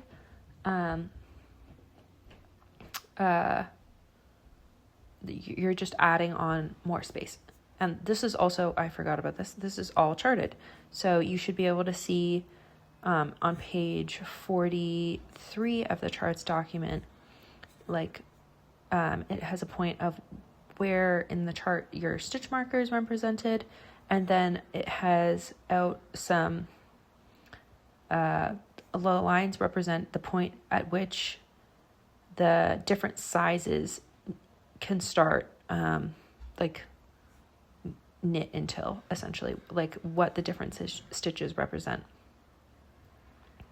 So yeah, once while you're working the sleeves, you can just continue to follow a stitch pattern that's laid out on the on that chart. And then once you reach the point where it says like size 1 and you reach that line, then you continue into working the sleeves in the round. So no more short rows past that point. And you start working the sleeves in the round, as I literally just said. It says in the pattern, you can either work, depending on the size, like I think size 2 is like work 2 more rows in the round or something like this. You can do that, or depending on which part you are in the pattern, or like if you want it to be a little longer kind of thing, you can work up until the next cable row, which is what I did.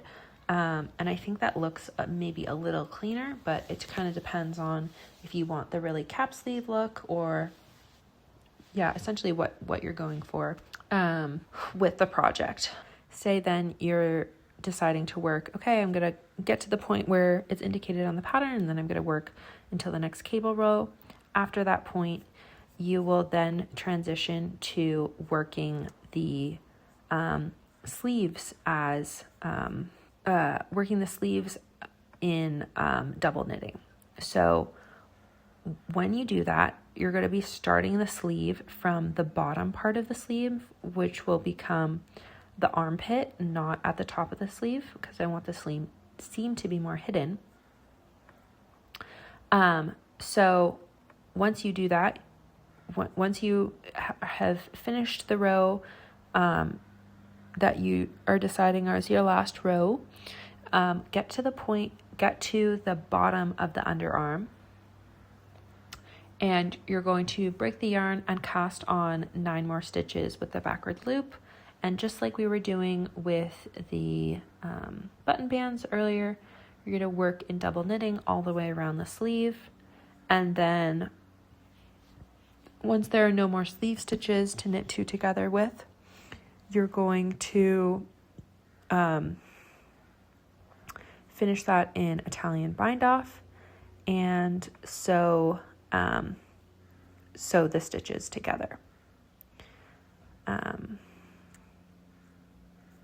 As I mentioned before, both sleeves are identical, so once you've finished one sleeve, you can go ahead and just start the next sleeve in the same way.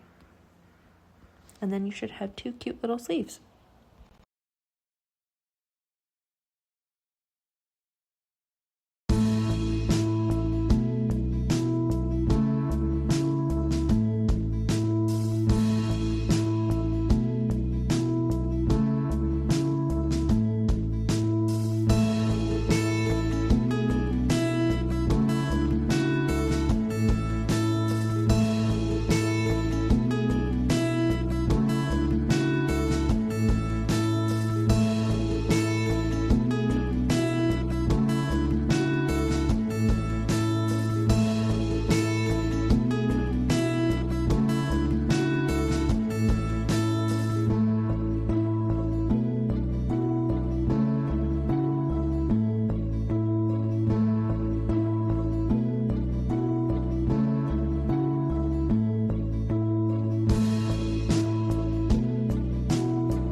Probably doesn't look super different from the last update, but I have added now 4 more rows, so just into the last cable row right there.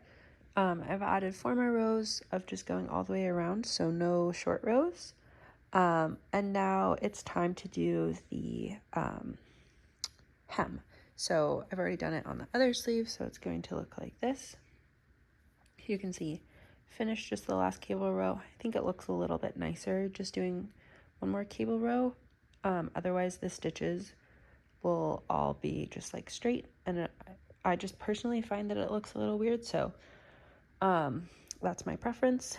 So yeah, just like for how we did the button bands, it will be the same situation of, well, we don't have to pick up stitches because the stitches are already there for the sleeves, but you'll break the yarn, and I'll show this. You'll break the yarn and then cast on 9 more stitches. So it creates like a nice thick band, so it lays super flat. 9 more stitches. You can see here the join in the underarm. 9 more stitches, and then it will just be obviously no buttonholes or anything crazy. Just be the same pattern or same like instructions for the rows of slipping the pearls on the one side, and then slipping what will become the pearls on the next row, and just continuing to do that. And of course, making sure that you're doing a knit 2 together through the back loop, so that the final stitch is looking nice. Otherwise, you'll have the part looking, you can see here these like horizontal bars next to the last knit. That will be on the other side if you do it not through the back loop. But I think I already mentioned that. Anyways, so the next thing that I will do is turn the work to the back, and then I'm going to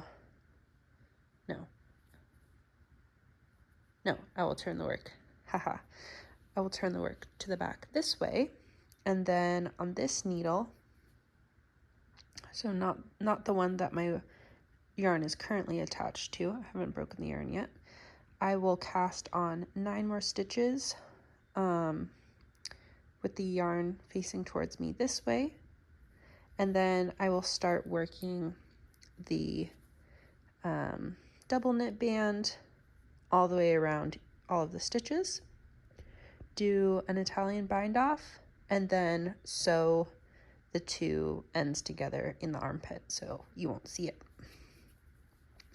And then that will be the sleeve complete.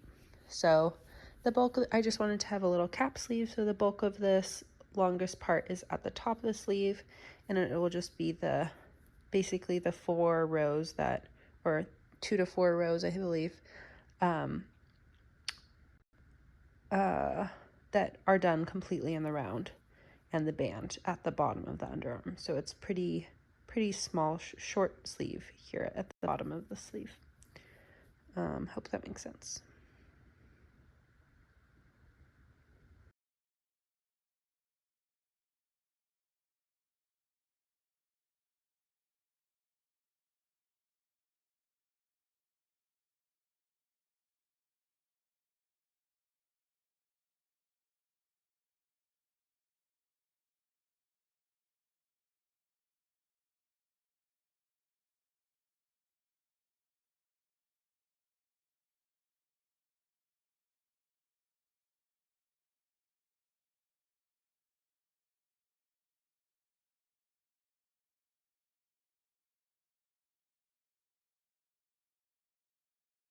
Just finished all of the double knitting for this sleeve, and so always make sure when you're doing the double knitting that you need to do the first row, well, essentially like the row on the right side and the row on the wrong side, because double knitting is only like each one right side row is like only half of a non-double knitting row, if that makes sense. So I finished off by doing the wrong side row, and Now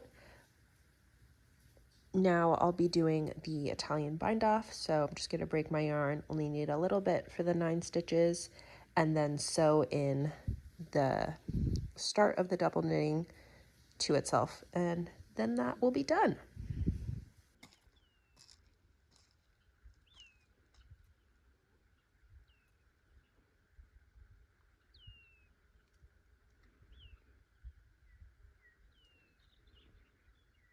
So I have my thread here, very, very thin. And these were the buttons that I was showing earlier. So pieces of mussel shell, which I think is super cool. You can see the kind of purpley bits in some of them. Not sure that these are I'm totally in love with these, but I think that like for this project, but I think they're stunning. So here, I'll probably put that one to begin with. And so my process for doing buttons is, here I got my needle, and I tried to kind of line up where the button band that already has the holes in it will lay on the non-hold version. I'm sure there's like official terminology for this, but I'm just not sure what that is. And try to figure out like where the button will lie. So for this one, I don't think it's too complicated. With my thread, I'm just gonna make a couple knots in the thread and hope that it will be big enough so that it won't slip through the fabric of the garment. This is just like some basic sewing thread. I'm sure that there's a better material to be using, but this generally works for me. I've used this for other projects before. If you're using maybe if you're doing a color instead of a white, I would definitely recommend trying to find a sewing thread or something that more matches the color of your garment. I mean, obviously based on your personal preference, but I think that the thread, it's nice to let the yarn and the button shine and just to make the thread just be purely functional as an attachment piece.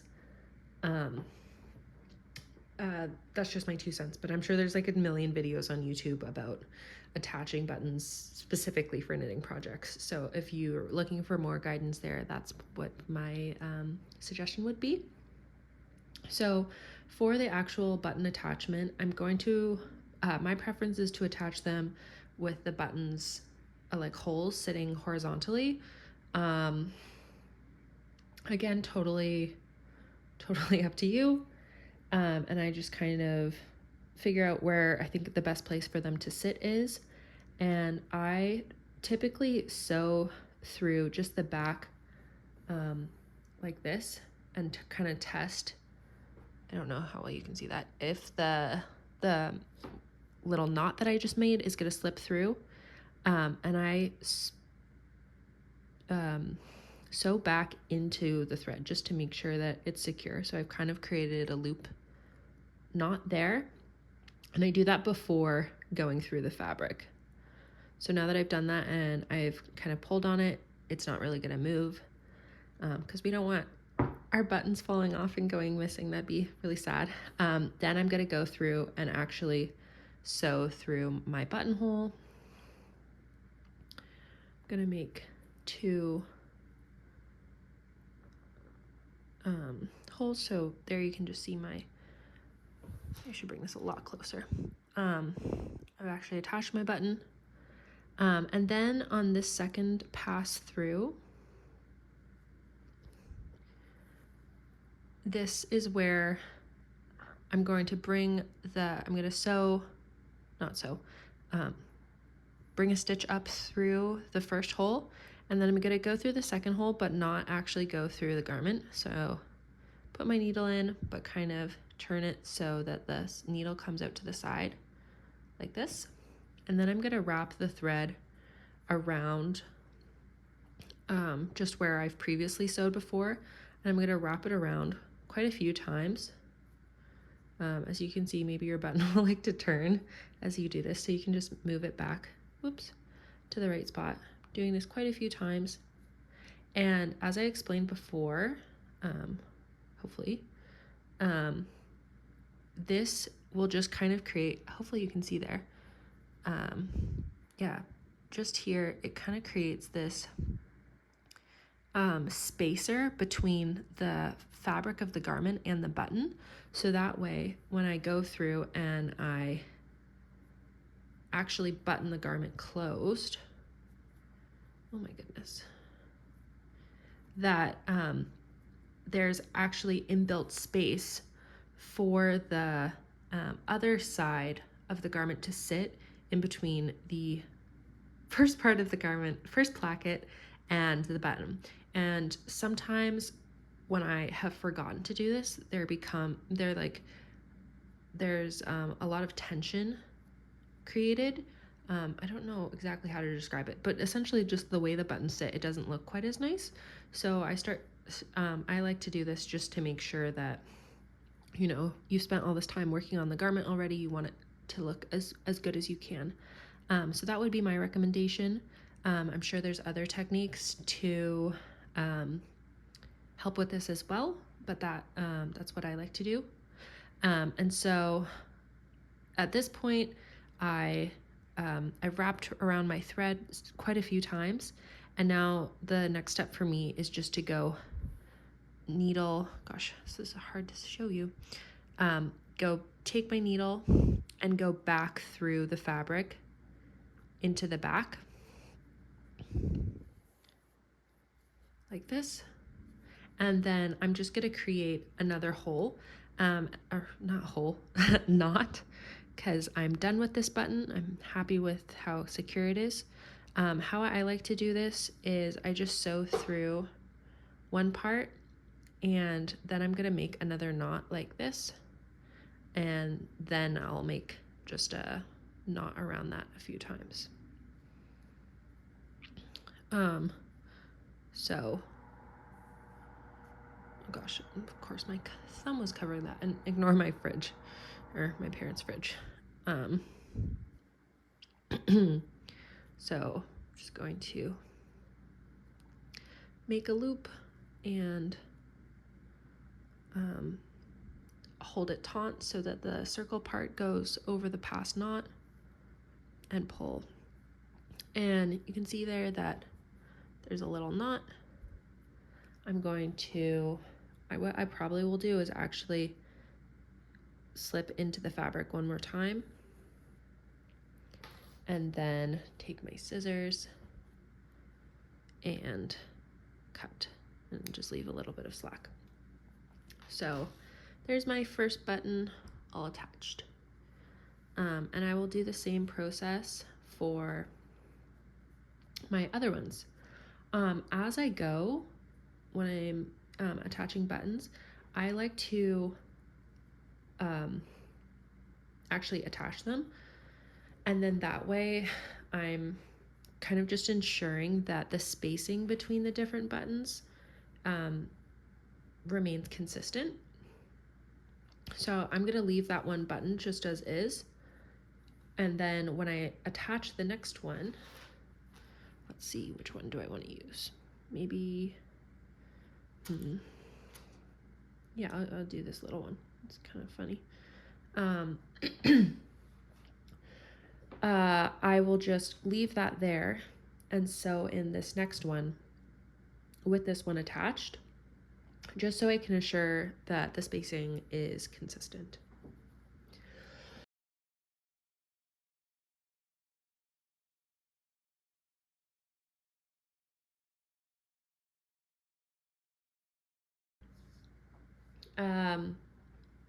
And I'll use the exact same technique for all of the buttons.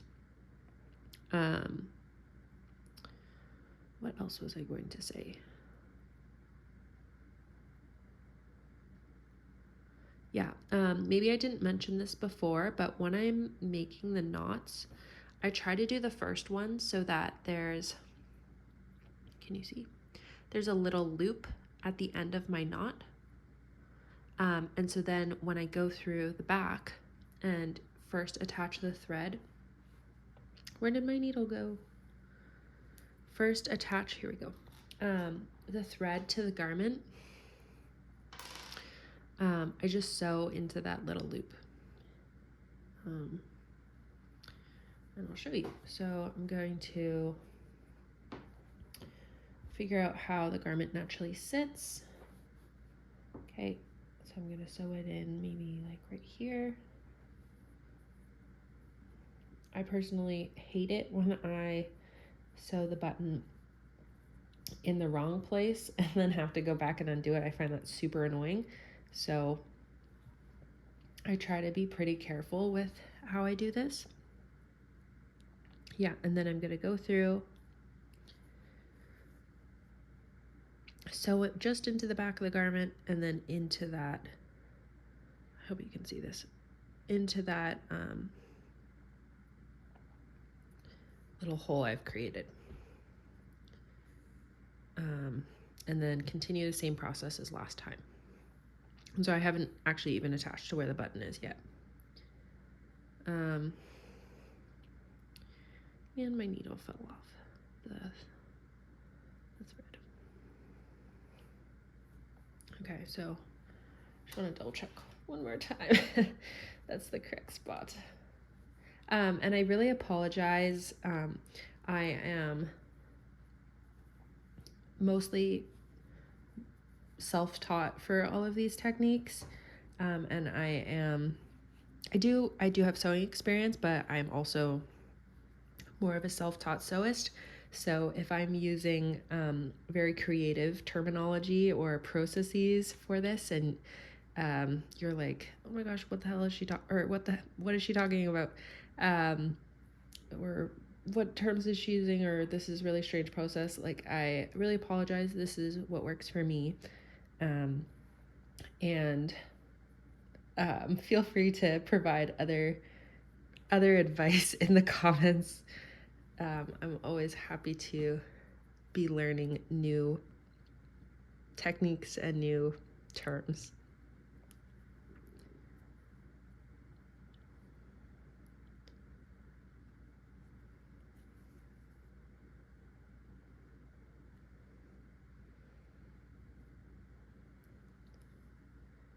Okay, and then not through the back of the fabric yet, and wrap around a million times.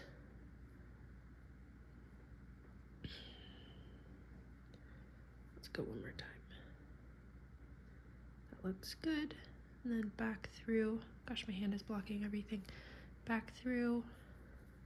This button is a little funny, but I actually quite like it that way. Back through the fabric, and then make a little knot. Oh my gosh.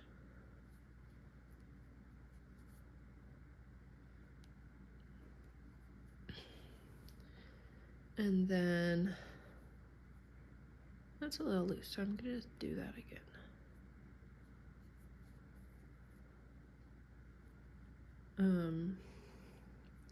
This is a part that I think I was very helpfully covering with my thumb last time.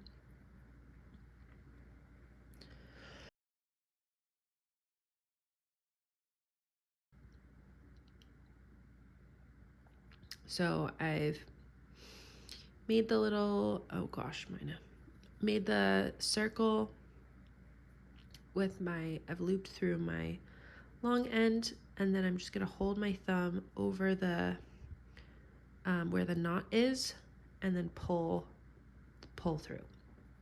I'll do that maybe one more time.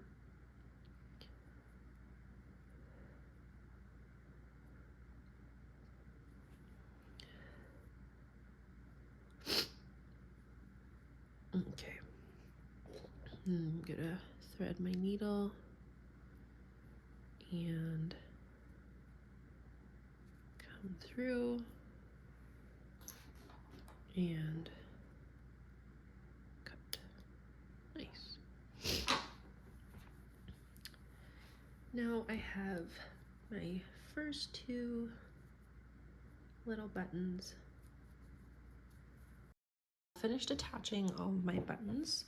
One more thing I wanted to mention was when you're thinking about button placement, one thing that this pattern is really helpful for, because of all of the cables, is you can literally look up, oh, the buttonhole is basically at this like cable row on this side. Let me just attach it at that same point on the other side. And so the cables are actually really helpful for making sure that you're lining up the buttons correctly compared to a stockinette project.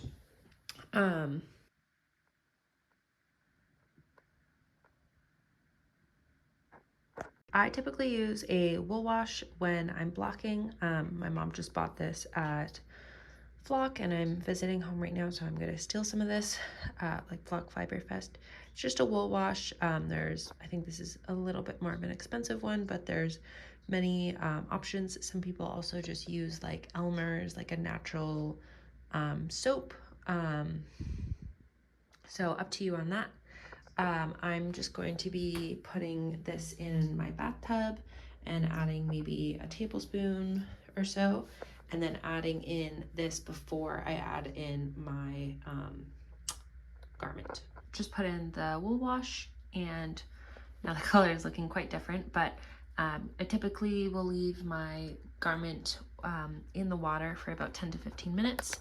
But it's also important when you're putting it in the water not to agitate or like scrunch the wool too much to get it wet, because depending on what like breed or what composition your yarn it may felt, and we don't want that obviously after you spent so much time making the project. Some of the water comes out, as you can see. It's probably still super wet. I'm gonna lay it out on the towel, and I like to do this a few times. That I roll it up, always use a clean towel obviously, roll it up one way, and I'm like pressing into the project as I go. And you can be pretty rough with the project as you do this. Then I'm like rolling it up into a little, I don't know, cinnamon roll thing. I'm like pressing into it, trying to get as much of the water out as possible. Take that out. And then I'll do it the other way. So you want to get the different parts of the, like provide access to the different parts of the towel so it can become fully saturated with all of the water.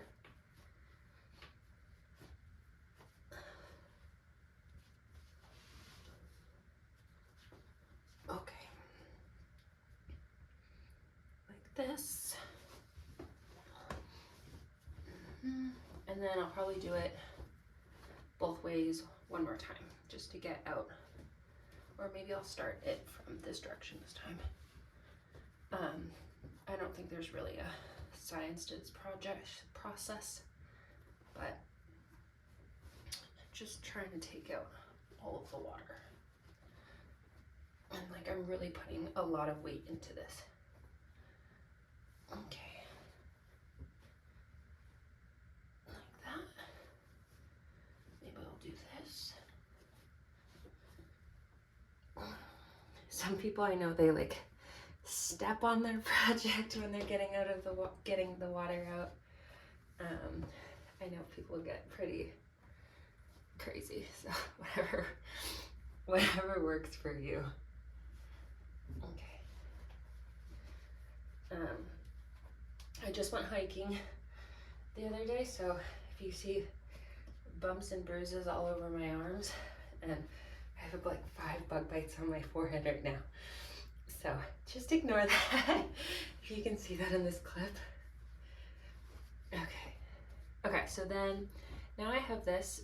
Obviously you can't really feel, but the project is already so much drier than it was about 25 minutes ago. So that's really good. Definitely do not skip this step. That's otherwise blocking will take like 20 years. So now I'm going to put it on blocking mats. If you don't have blocking mats, you can always use just a towel, a dry towel, or I used to use a old yoga mat, just any like flat dry surface, probably not directly on wood because you don't want it to rot. So something that you can like take away and like put out to dry later, or put in the dryer or something like that. I'm just putting the project out on the mat,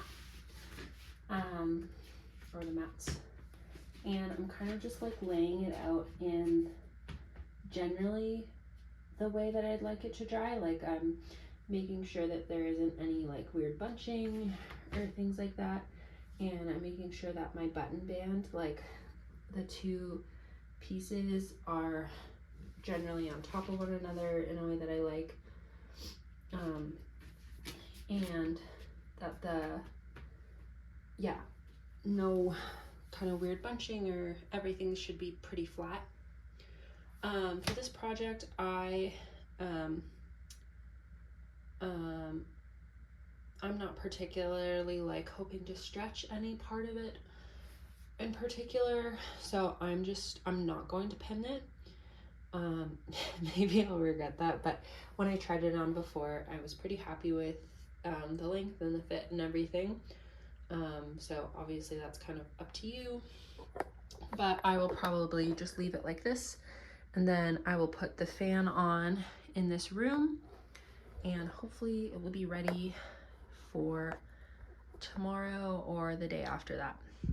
So I think I'm actually really happy with these buttons. I think they're pretty fun. I think they're really pretty. So that's exciting. But yeah, so hopefully the next shot you'll see is me wearing it and the final look and everything. That is the gist of the tutorial. Please feel free to leave a comment, like the video, or shoot me a question if you have any, and I hope you have happy knitting.